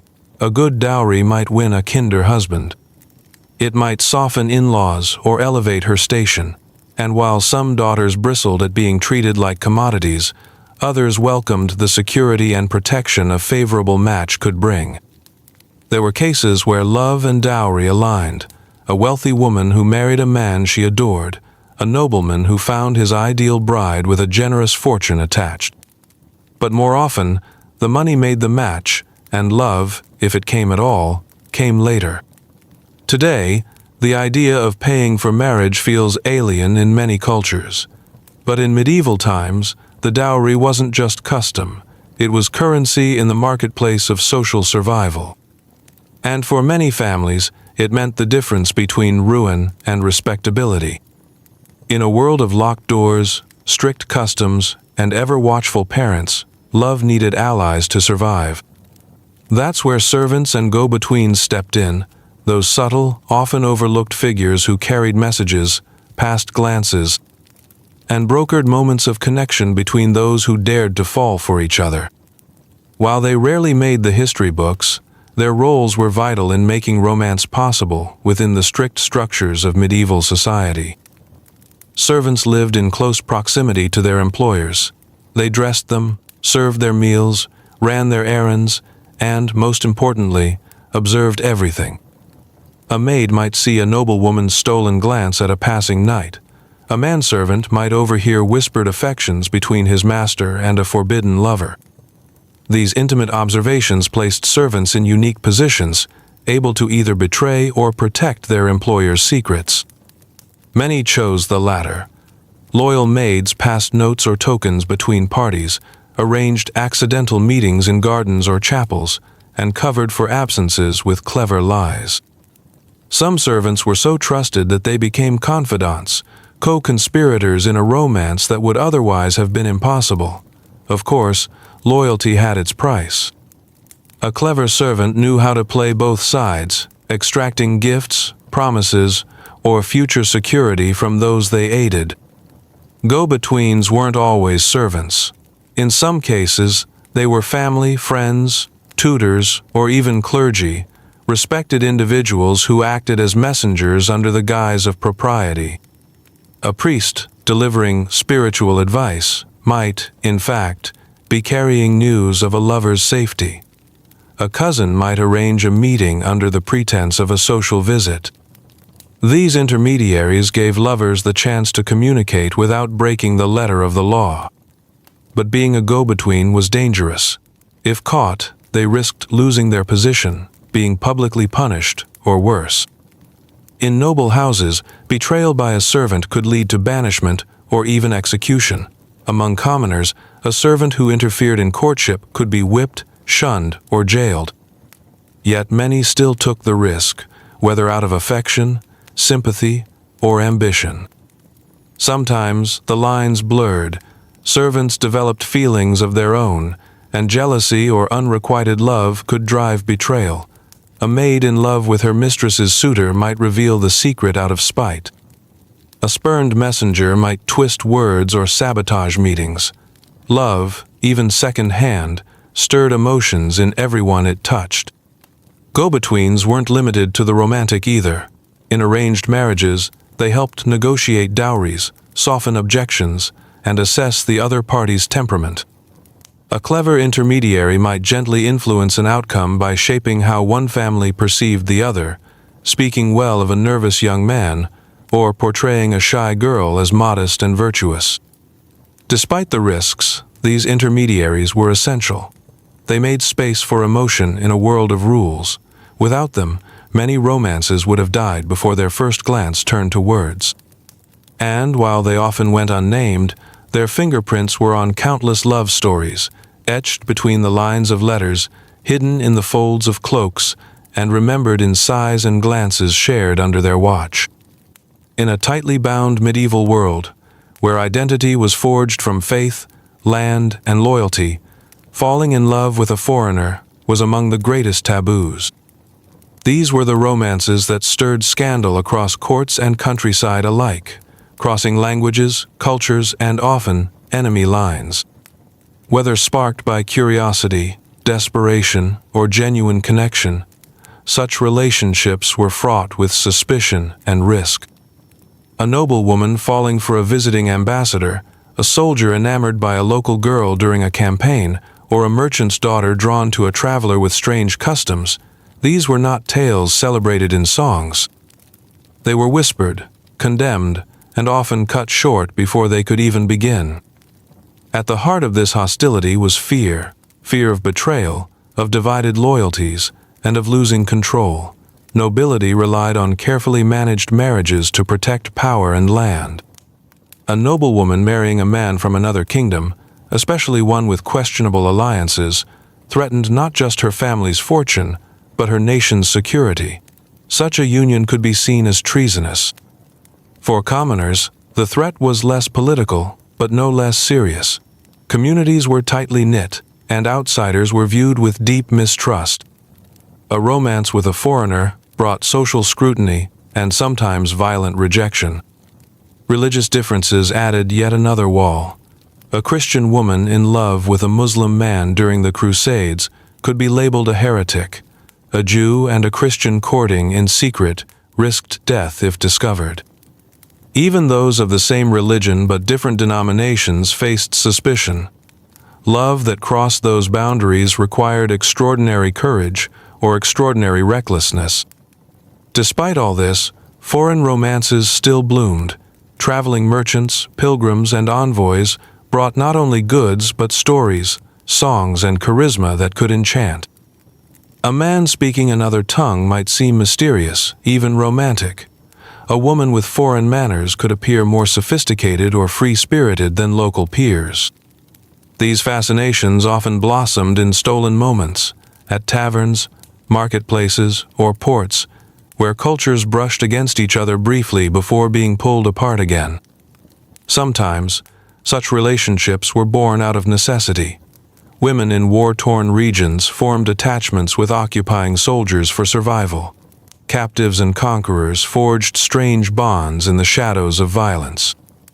These were rarely fairy tales. Often, they were grim compromises, shaped by power imbalances and desperation. But not always.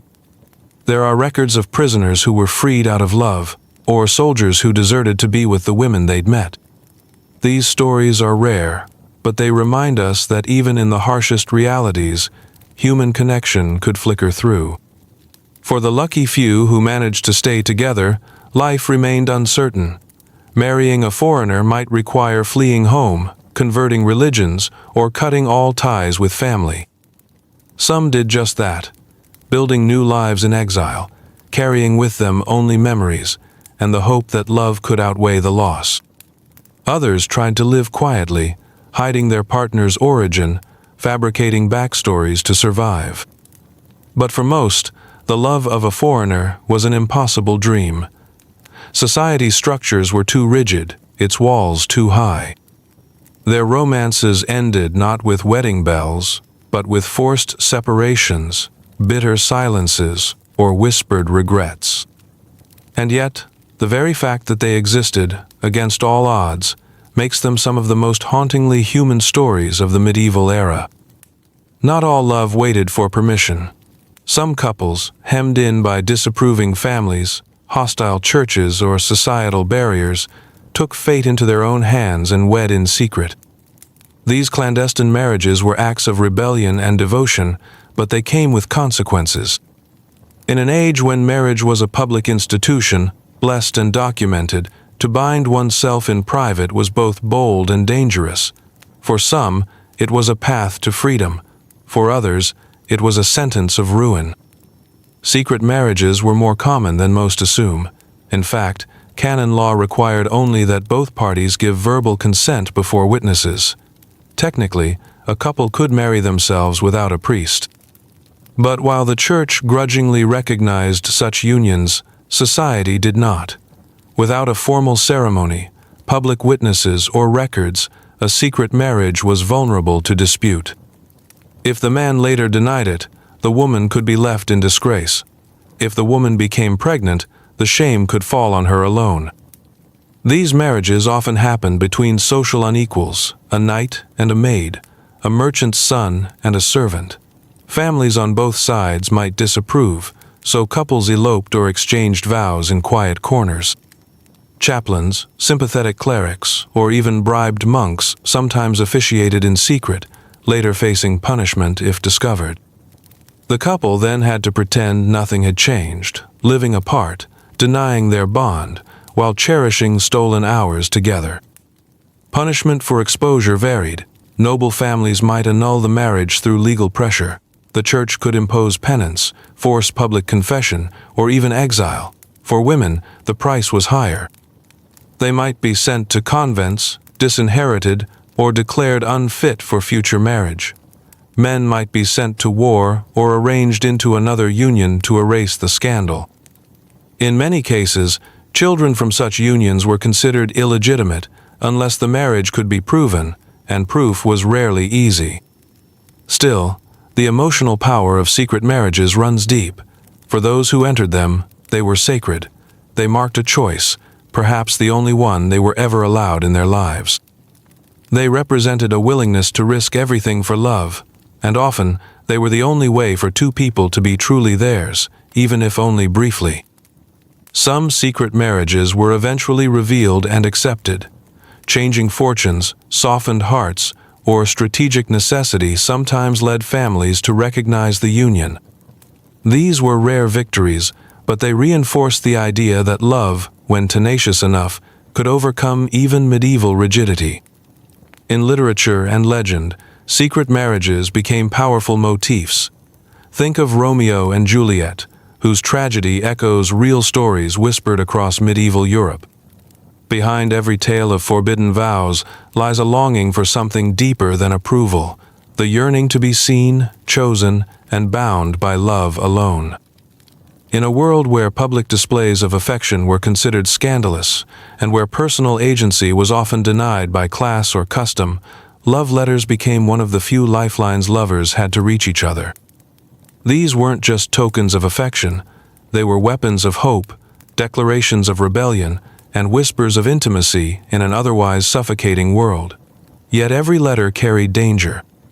A misplaced word, a discovered note, or the wrong seal could bring shame, exile, or even death.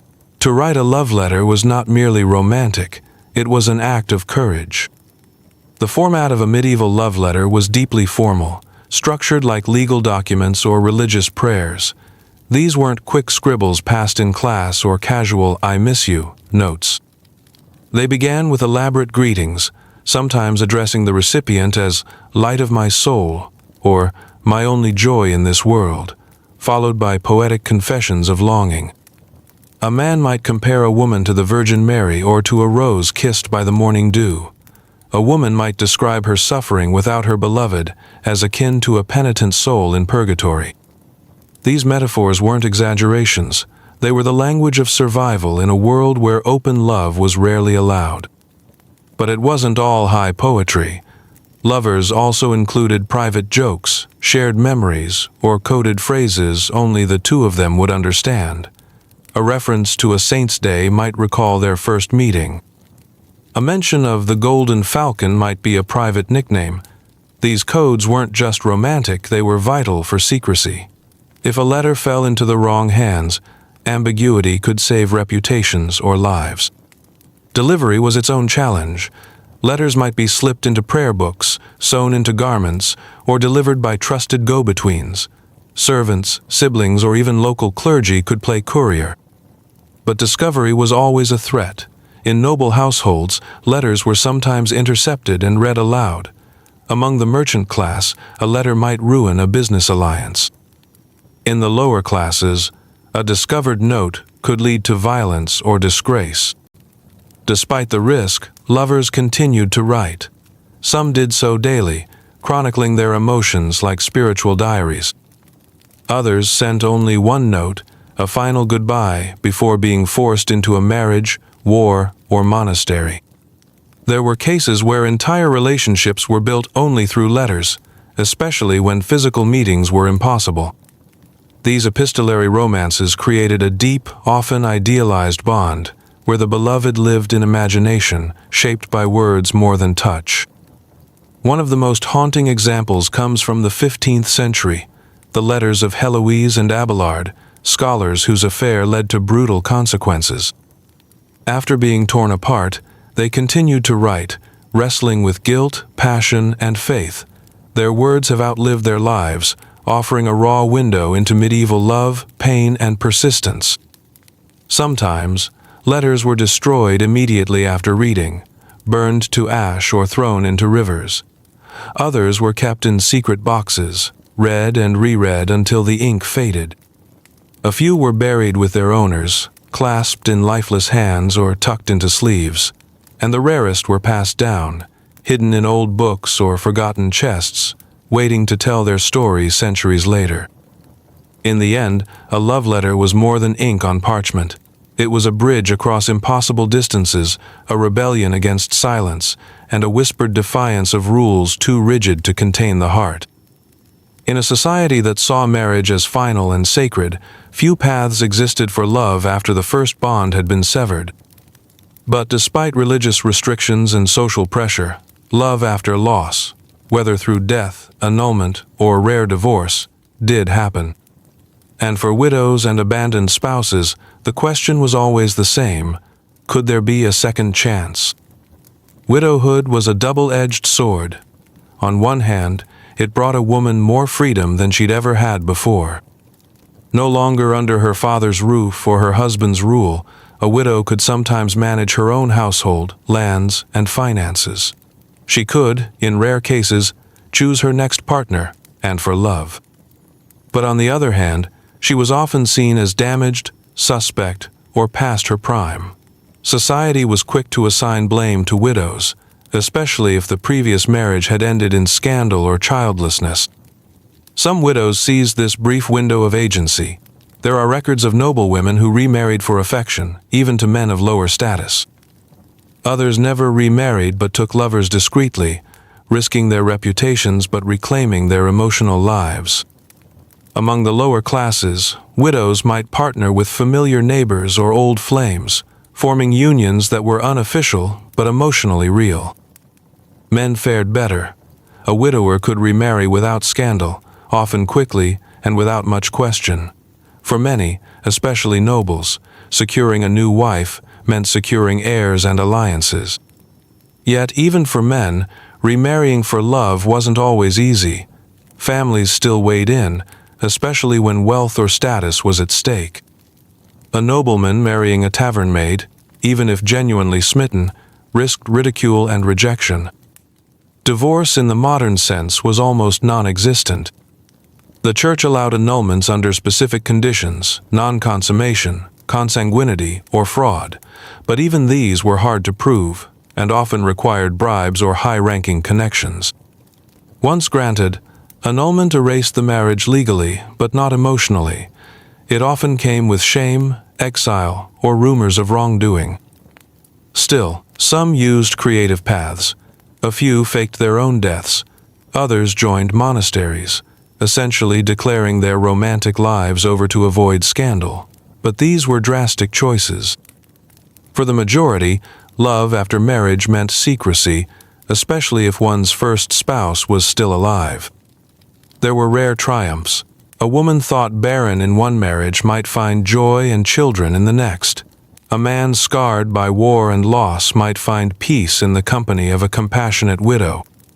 These second chances weren't celebrated publicly, but in the quiet corners of life, they mattered deeply. These stories show that even in a time when love was heavily policed, the heart still sought new beginnings.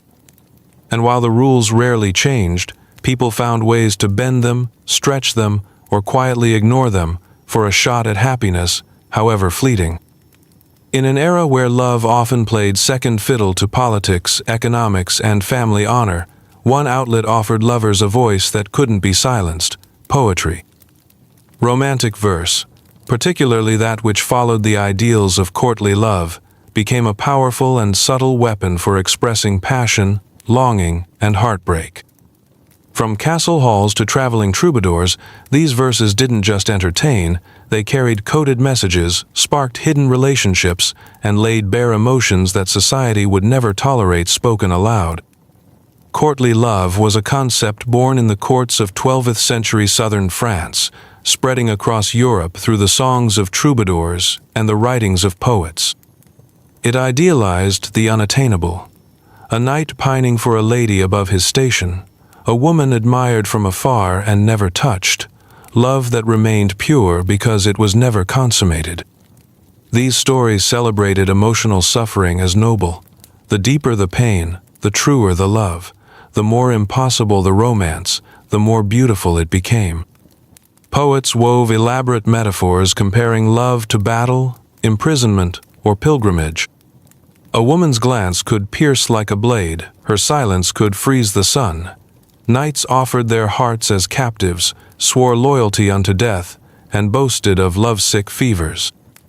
These verses became a codebook of affection, read aloud in court, whispered in gardens, or slipped into letters. For many, it was the only way they could say what they truly felt.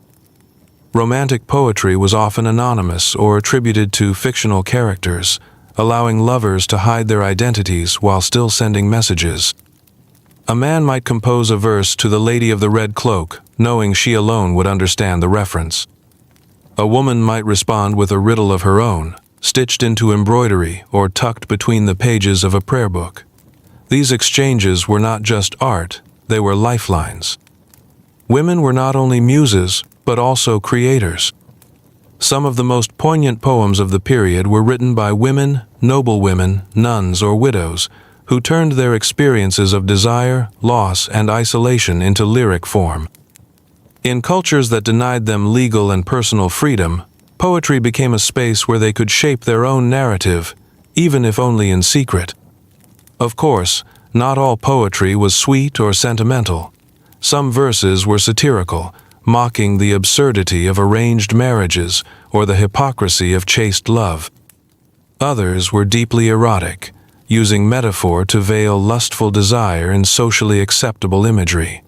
A garden ripe with dew, or a falcon descending to its perch, might hold meanings too explicit for plain speech. Troubadours, traveling poets, and musicians played a key role in spreading this culture of love through verse. They performed at courts, markets, and festivals, weaving together music and story to enchant their audiences. A well-timed song could ignite a romance, spark gossip, or even sow political intrigue. Some lords employed their own court poets, turning love poetry into a form of soft diplomacy. While much of this culture was rooted in fantasy, idealizing relationships that rarely played out in real life, it gave people a way to explore emotional depth in a world dominated by restraint. It carved out a space for longing in a society built on duty, and in doing so, preserved the voices of countless hearts that would have otherwise been silenced. War and love are often seen as opposites. One destroys, the other heals. But in the Middle Ages, the two collided constantly. Soldiers marched to battle carrying tokens from lovers. Kings fought for women's hands, and some of the most passionate romances began not in quiet gardens, but in the smoke of war camps and the echo of steel. When lives were fragile and moments stolen, love could burn hotter and die faster. Knights were trained from youth to serve both their lords and their ladies. The chivalric ideal blended combat with courtship, and many knights believed that fighting bravely was a way to prove devotion. Poems and chronicles often spoke of knights riding into battle, carrying a lady's ribbon or sleeve wrapped around their sword arm. Victory was not only for glory, it was to win her admiration. Sieges and battles brought unlikely pairings. Soldiers occupied towns. Courtiers followed armies. Women served as healers, laundresses, or cooks in military camps, and these close quarters fostered connection. Some of these relationships were transactional, driven by need or protection.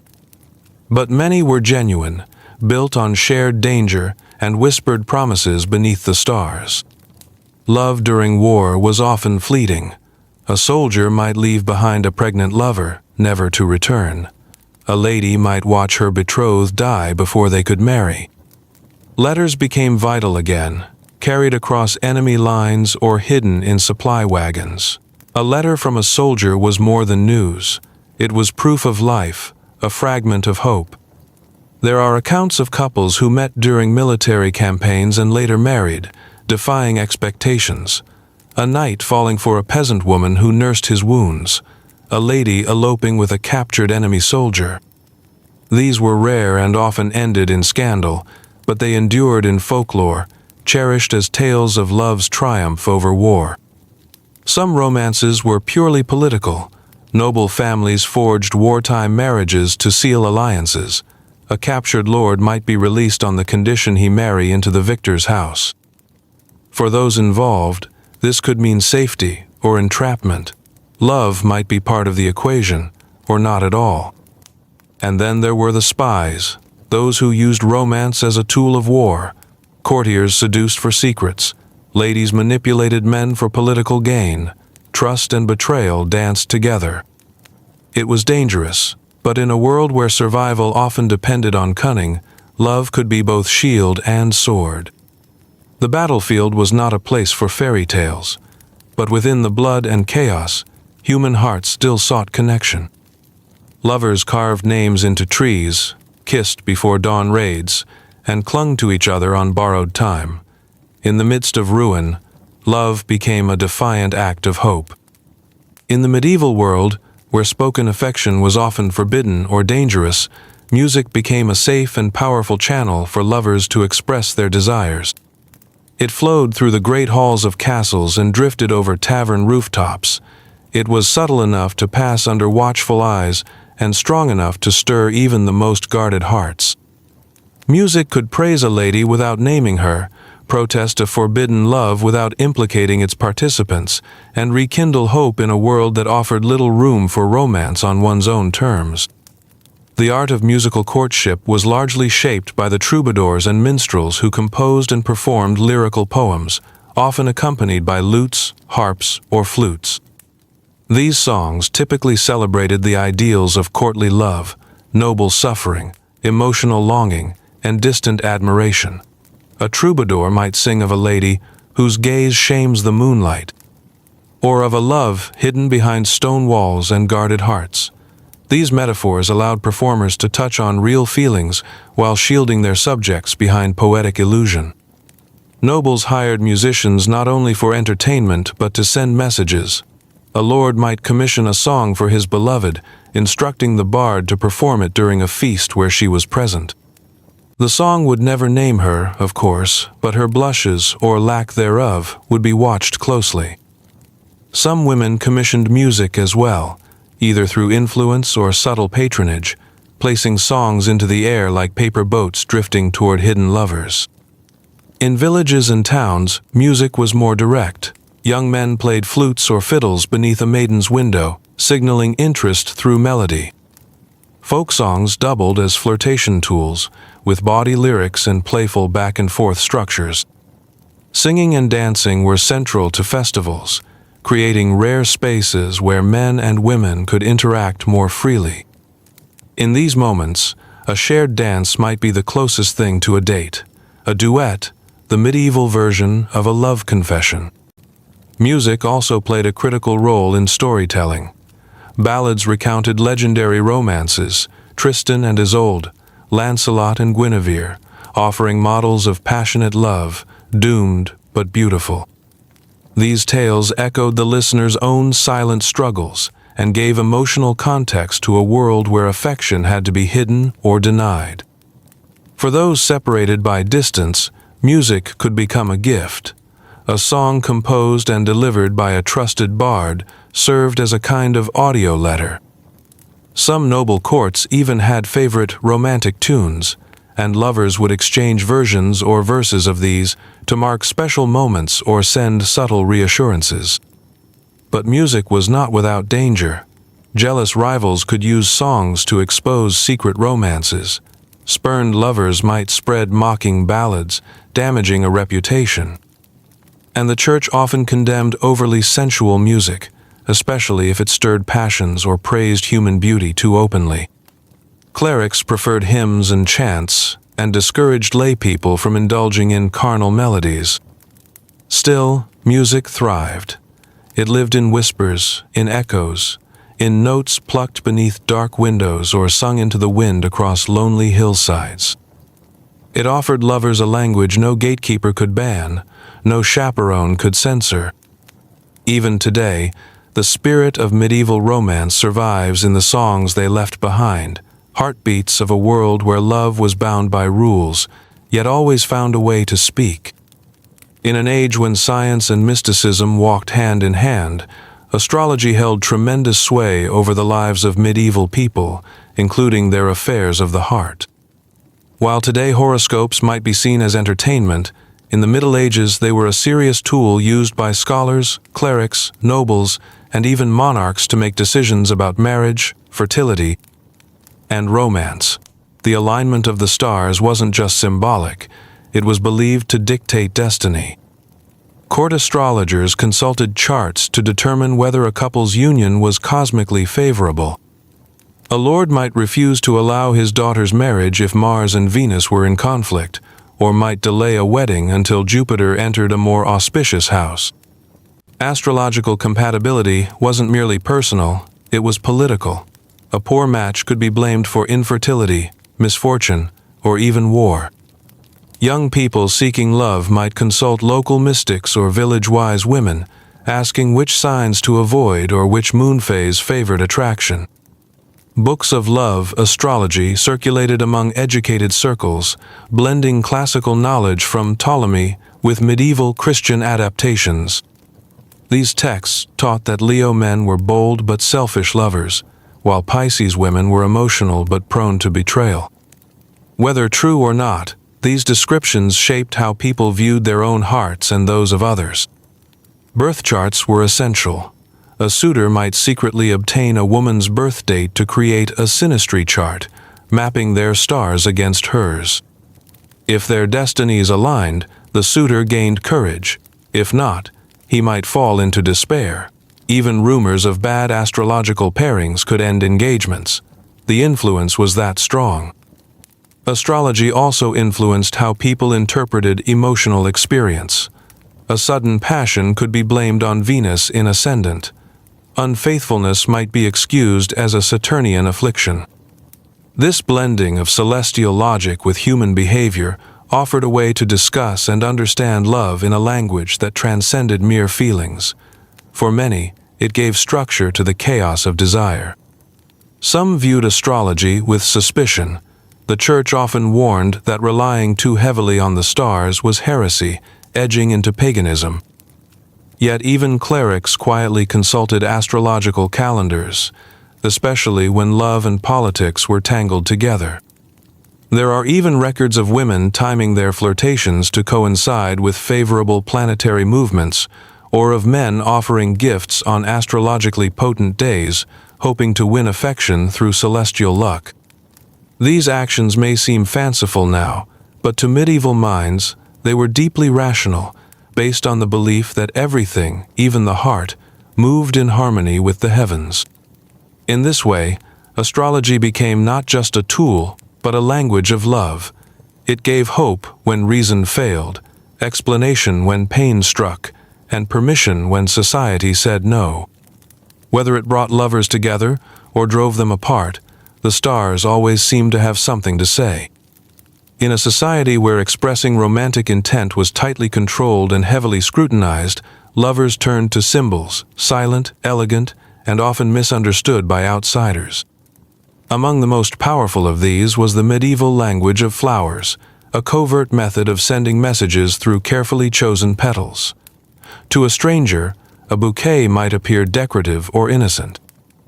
But to those in the know, every bloom was a coded message, every stem a line in a forbidden love letter. Long before the Victorians popularized florography, the medieval world had already begun assigning meanings to certain flowers. These interpretations were rooted in mythology, folklore, and Christian symbolism. A red rose signified passionate love, as it had since ancient times. Violets suggested humility or secret affection. Lily of the valley whispered, "I will return." Ivy hinted at fidelity and unbreakable bonds, while yellow carnations warned of rejection or betrayal. Gifts of flowers weren't just thrown together. They were crafted with precision, their combinations tailored to situations, public gestures that passed as polite offerings, but carried deeper significance. A knight might present a lady with a small bouquet after a tournament, each bloom expressing his admiration, his longing, or even his despair. If she understood, she might return the message with a cluster of flowers in his family's colors, her silence louder than any word. Beyond flora, lovers used visual symbols woven into embroidery, jewelry, and tokens. Hearts, of course, held meaning, but so did more obscure shapes, knots for fidelity, sparrows for companionship, pomegranates for fertility. Some even adopted personal emblems, like a specific animal or mythical creature, that allowed them to reference their beloved without ever naming them. A unicorn, for example, might stand in for a chaste and distant love, while a fox could symbolize a cunning secret affair. These secret symbols often adorned clothing or accessories. A brooch with a particular gemstone arrangement might speak volumes during a banquet. A ribbon tied in a certain way could mean, "I miss you," or "Meet me at the orchard." In noble circles, these messages became complex and layered, requiring careful interpretation and trusted intermediaries. Even within marriages, symbols played a role. Spouses who lived apart, common in politically arranged unions, might send tokens bearing such signs as a quiet reaffirmation of duty or affection. Artists and illuminators joined in the secret dialogue. Lovers commissioned miniature paintings in prayer books or locket covers, filled with coded gestures and backgrounds. A knight kneeling before a crowned lady might not be a religious image, it could be an allegory for a private relationship. These images were tucked between pages of scripture, visible only to those who dared to look closely. Symbols protected lovers in times of danger. When love across classes or houses posed risks, messages had to be silent to survive. A daisy left on a garden wall, a sprig of rosemary left on a chapel bench, a woven belt with curious stitching, each was a whisper in a language meant for two. In a world where speech was guarded and choice was rare, these quiet codes allowed hearts to speak freely. They brought beauty into the secret spaces of longing and gave lovers the tools to say everything without ever being overheard. Not every love story was blessed by family, society, or the church. In fact, some of the most enduring romances from the medieval period were those marked by tragedy, secrecy, or rebellion. These forbidden stories did not follow the rules of betrothals, class alliances, or parental approval. Instead, they clung to passion against the odds, and often paid the price. One of the most famous tales of forbidden love is that of Abelard and Heloise, a brilliant philosopher and his gifted student. Their relationship began with education, blossomed into passion, and eventually led to disgrace. Their affair, hidden at first, became scandalous when Heloise became pregnant. Abelard was castrated, Heloise forced into a convent, and yet their letters, filled with longing, pain, and reflection, survived to this day. Through them, we glimpse a love that refused to be erased, even as the world tried to silence it. In rural towns, class differences often stood between lovers. A blacksmith's daughter might fall for a baron's son, or a shepherd for a noble lady. These pairings were rarely tolerated. When discovered, they led to beatings, banishment, or worse. But many persisted in secret, meeting in the woods, exchanging tokens, or even running away together to live in anonymity under false names.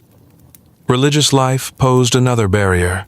Nuns and monks were sworn to celibacy, yet love sometimes crept through the cracks. There are whispered records of monks who fell in love with abbesses, of nuns who exchanged letters with noble suitors. If discovered, the punishment was harsh: excommunication, imprisonment, or public humiliation, but some believed it was worth the risk. Some forbidden romances took place across enemy lines. During times of war, a soldier might fall for a woman from the opposing side. Such loves were seen as treachery, yet they revealed a human truth buried beneath politics and conflict. These lovers had to navigate hatred from both sides, often forced to flee or hide their relationship for the rest of their lives. Gender and identity also shaped forbidden loves. While records are scarce, there are hints of same-sex relationships woven through court poetry, monastic writings, and trial records. These relationships were condemned by law and church alike, but the emotional depth in some texts reveals genuine affection and immense risk. These stories rarely had happy endings in the traditional sense. Lovers were separated, punished, or erased from official history, but their defiance left echoes. Songs were written about them. Legends carried their names, and in some cases, centuries later, their letters or mementos were found in the ruins of monasteries or hidden in castle walls. What made these romances endure wasn't just the passion, it was the resilience. In a world of control, they carved their own paths. They whispered love when silence was safer. They fought for connection in a time that denied it.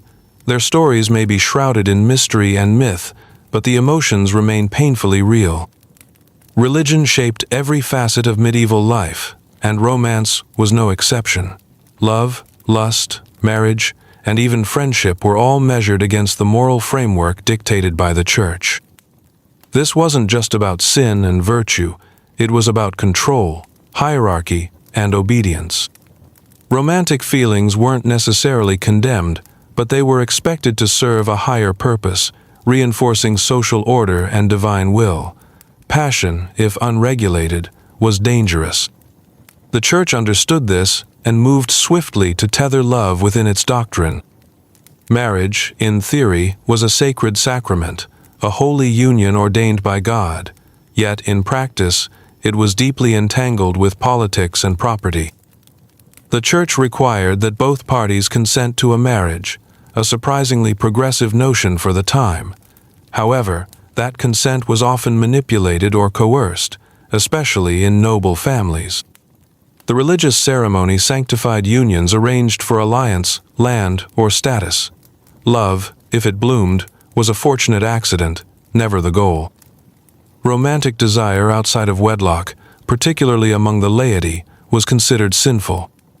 Preachers warned against carnal distractions and lustful temptations. Courtship rituals, if not carefully supervised, were seen as a slippery slope toward damnation. Kissing, dancing, or even prolonged eye contact could be condemned by strict clergy, especially if it took place without the supervision of a family member or chaperone. Passionate poetry, romantic ballads, and folk tales were also viewed with suspicion, their emotional power seen as potential gateways to vice. Confession became a battleground for lovers. Those who succumbed to physical temptation were expected to confess their sins and perform penance, sometimes publicly. Young lovers would whisper their misdeeds to stern-faced priests, fearing eternal damnation. Some clerics offered compassion, counseling restraint, and spiritual focus. Others dealt harsh penance, fasting, lashes, or pilgrimages meant to purge the body of sinful desire. Despite the Church's warnings, love persisted. Even within religious institutions, feelings emerged. Monks and nuns struggled with loneliness and longing. Confessors sometimes fell in love with their penitents. Saints' lives occasionally reveal deeply emotional, if not romantic, bonds, devotion so intense, it blurred the lines between spiritual and human connection. Religion also shaped gender roles in romance. Women were viewed as spiritually weaker, more susceptible to temptation, and thus more tightly policed. Virginity before marriage was not just a moral expectation, but a legal and economic one. A woman's value and her family's reputation was tied to her purity. Men, while also warned against lust, were often granted more leniency, their passions framed as natural but dangerous if ungoverned. At the same time, religious ideas could inspire idealized love. The Virgin Mary became the model of unattainable purity and grace. Many romantic poems and songs imitated Marian devotion, blending sacred admiration with secular longing. This confusion of spiritual and romantic love created a complex emotional landscape where desire had to masquerade as reverence. Religion didn't just limit love, it channeled it. It provided frameworks, rituals, and metaphors. The image of Christ as bridegroom, the Church as bride, infused marriage with spiritual symbolism. Love that fit within religious bounds was elevated, blessed, even mythologized. Love that strayed beyond those lines was punished. In this way, religion functioned both as guardian and jailer of medieval love. It blessed weddings with incense and chant, but it also condemned secret glances and punished kisses in the dark.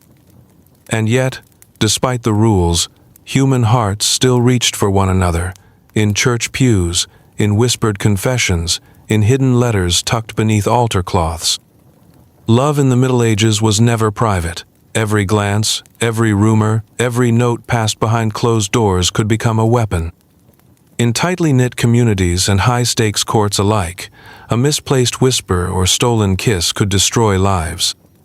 While modern breakups might bruise egos in the medieval world, a romance gone wrong could mean exile, public shame, or even death. Reputation was everything, especially for women. A single rumor could shatter her social standing, strip her of marriage prospects, and endanger her family's alliances. Virginity was her armor, and once doubted, it was near impossible to reclaim. A woman found alone with a man could be labeled promiscuous. A noble woman who eloped faced not only disgrace but the wrath of families who might lose wealth or power in the fallout. Even accusations without proof could cling for years, passed from mouth to mouth like a contagious stain. Men also suffered, particularly when romance crossed social lines. A nobleman seducing a servant might face whispers, but a servant courting a noble could be whipped, imprisoned, or worse. Young men accused of seduction, especially of daughters from powerful families, could be publicly flogged or forced into marriages they did not choose. Clerics caught in scandalous relationships lost their posts, their respect, and sometimes their lives. Courtly environments were especially treacherous. Every servant had ears, every hallway had spies. Jealous rivals used romantic missteps as political leverage. A dropped token, a misplaced letter, a blush at the wrong moment, these could be twisted into charges of moral failure or treasonous intent. Chronicles from royal courts are filled with stories of lovers turned scapegoats, their feelings used against them when alliances shifted. Women often bore the harshest consequences. A jilted suitor might spread lies. A jealous relative might accuse a woman of seduction to remove her from succession or property inheritance. Even queens were not immune. Eleanor of Aquitaine, though powerful, was dogged by rumors of affairs, many likely false but politically useful. Less powerful women, without lands or titles, had even less protection. But some chose love anyway. They risked everything for a stolen hour of closeness, knowing that exposure could destroy them. Lovers met in cemeteries at night, passed notes in hollowed books, or carved messages into tree trunks far beyond the village paths. These acts were not just romantic, they were defiant. A claim to human emotion in a world that demanded obedience. Punishments were brutal. Public shaming, where adulterers were paraded through the streets in chains or with shaved heads. Forced marriages to repair dishonor.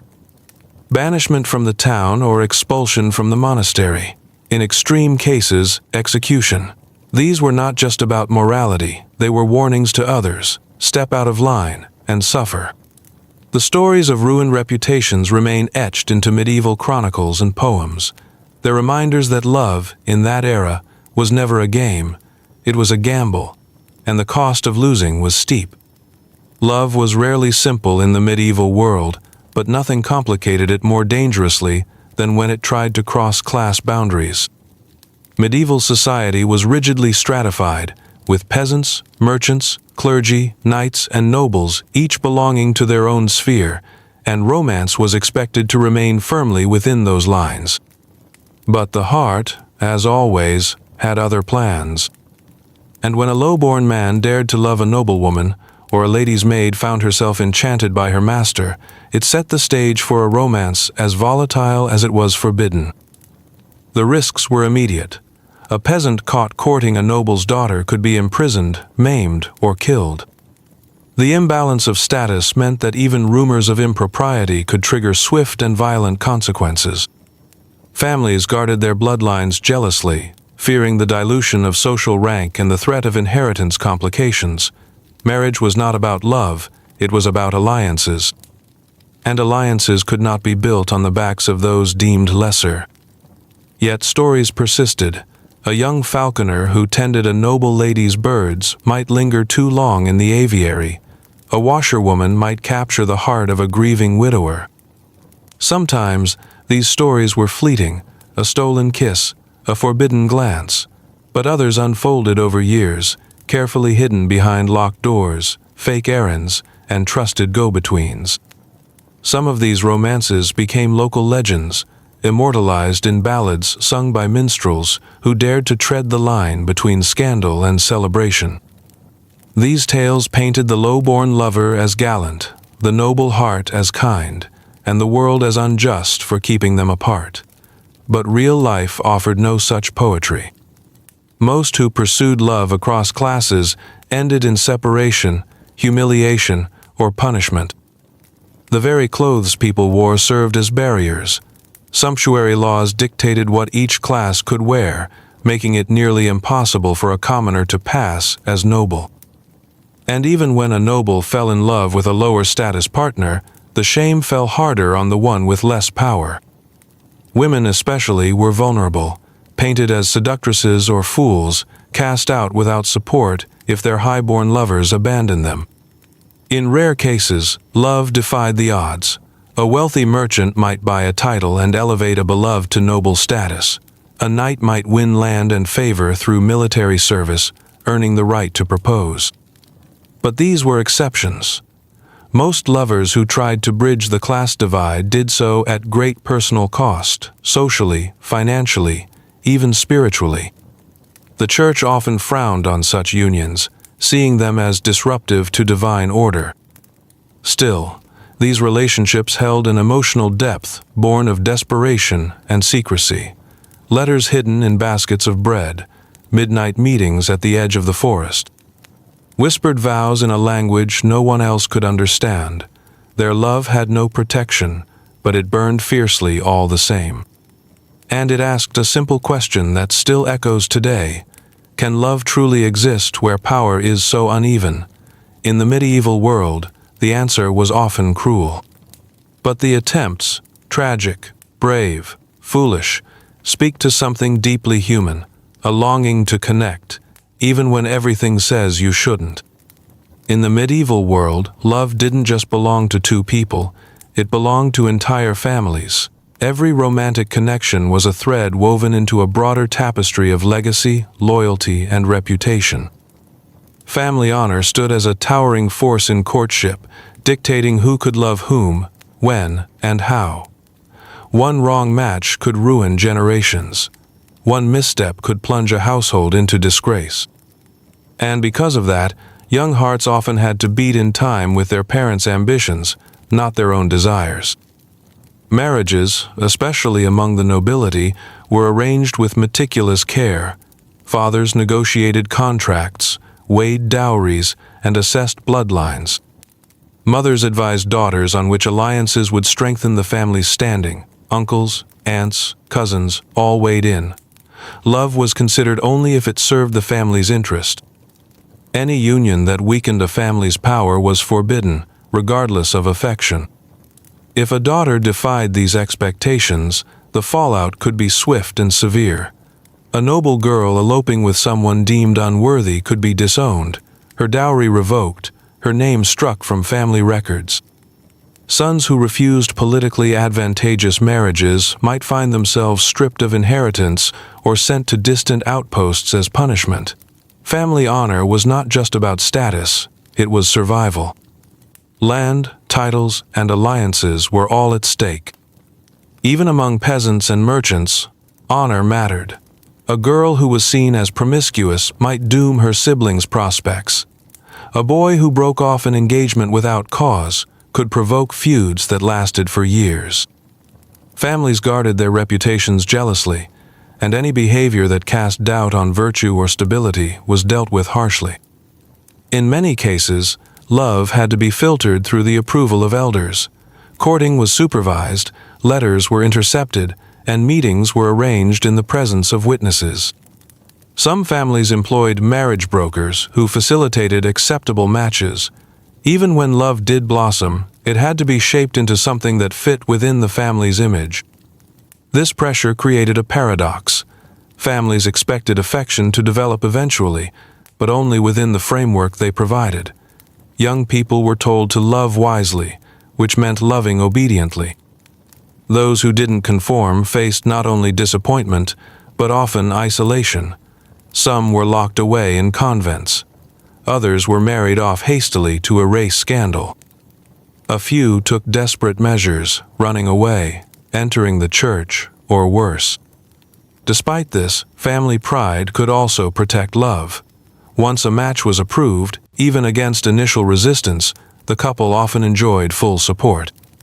Families hosted grand weddings, offered gifts and land, and ensured that love, now safe within the bounds of honor, could flourish. Some parents even grew fond of the partners they had once opposed, finding in them allies for the future. Family honor was both a prison and a shield. It controlled love, but it also sustained it. The rules were harsh, but within them, people still found ways to love, carefully, cautiously, but fiercely. The medieval church stood as one of the most powerful forces in daily life, shaping not just the way people prayed, but how they lived, worked, and loved.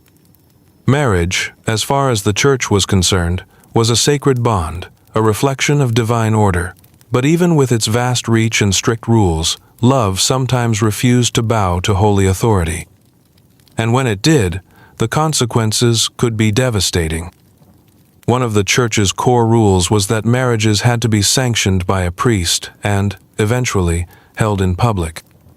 But for much of the Middle Ages, clandestine marriages, secret unions without witnesses or ceremonies, were surprisingly common. Two people could speak vows to each other in private, sometimes with a simple phrase like, "I take you as mine," and the church, grudgingly, would often accept it as valid. The trouble came when families disagreed, when lovers changed their minds, or when the match defied religious expectations. The church also had strict views on consanguinity, who was too closely related to marry. In some periods, even third cousins were forbidden to wed without special permission. These laws weren't just spiritual concerns, they were political tools. If a bishop or pope wanted to block a marriage, citing forbidden kinship was an easy way to do it. Lovers who ignored these rules or tried to skirt around them risked excommunication. A couple might be barred from Mass, denied the sacraments, or cast out from their community. If either had ties to nobility, the fallout could spread to families, estates, even kingdoms. Royal marriages arranged without papal approval sometimes ignited feuds or rebellions. Priests and monks, of course, were forbidden from marrying at all, at least officially. But love doesn't respect vows of celibacy, and there are countless records of clerics keeping secret wives, fathering children, or maintaining lifelong relationships that violated church law. Some were punished harshly, others were quietly reassigned. The hypocrisy was well known, yet rarely discussed openly.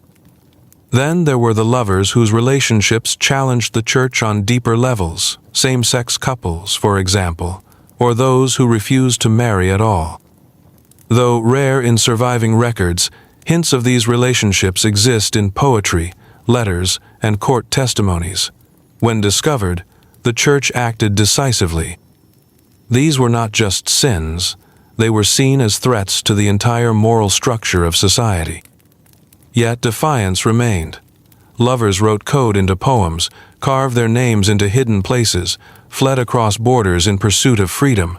Some sought sanctuary in churches to avoid forced marriages or punishments. Others made confessions with tearful honesty, begging forgiveness for what they could not stop feeling. The church wanted love to be predictable, obedient, holy. But real love often isn't, and when it broke the rules, it didn't always do so out of rebellion. Sometimes, it was simply two people wanting to be together, despite the world telling them they couldn't. With all the rules, threats, and dangers, you might wonder, was there any room for love to thrive in the medieval world? The answer, quietly and powerfully, is yes. In the margins of society, beneath the weight of doctrine and beyond the glare of judgment, people still found ways to love deeply, sometimes publicly, sometimes in secret. And while their love stories rarely ended in glory, they often endured in ways that left a mark on history, on poetry, and on the human spirit. The medieval world wasn't made for romantic love as we understand it today. It favored alliance over emotion, duty over desire, but the human heart persisted. In the songs of troubadours and the pages of illuminated manuscripts, love still found its voice. Knights wrote verses for unseen ladies. Daughters hid the names of lovers in embroidery. Peasants carved initials into trees that still stand centuries later. Real love, the kind that waits through war, that risks shame, that weeps at a barred window, existed. It was quieter than modern love, less free, more fragile, but it was no less intense. And sometimes, that very intensity made it more enduring. When the world tried to deny it, lovers clung harder. When society said no, they whispered yes. Even in arranged marriages, some couples grew close, forging affection out of shared duty and mutual respect. Others defied their circumstances, building small sanctuaries in the midst of cold households or distant wars. They met at dawn in market squares. They passed notes through trusted servants. They spoke in the language of flowers, of glances, of silence. These were not fairy tales. They were full of pain, compromise, and danger, but they were also full of courage, because to love in a world that punished love was an act of quiet rebellion. To keep feeling, to keep hoping, to keep reaching for connection, it was heroic in its own way. History doesn't always record these stories. Chronicles preferred battles, treaties, and royal marriages, but in between those lines, love lived. And though the names of many lovers are lost, their emotions still echo, in the faded ink of a love letter, in the worn edge of a ring passed from hand to hand, in the ruins of a chapel where someone once whispered a vow. Love in the Middle Ages wasn't always beautiful, but it was real, and sometimes that's even more powerful.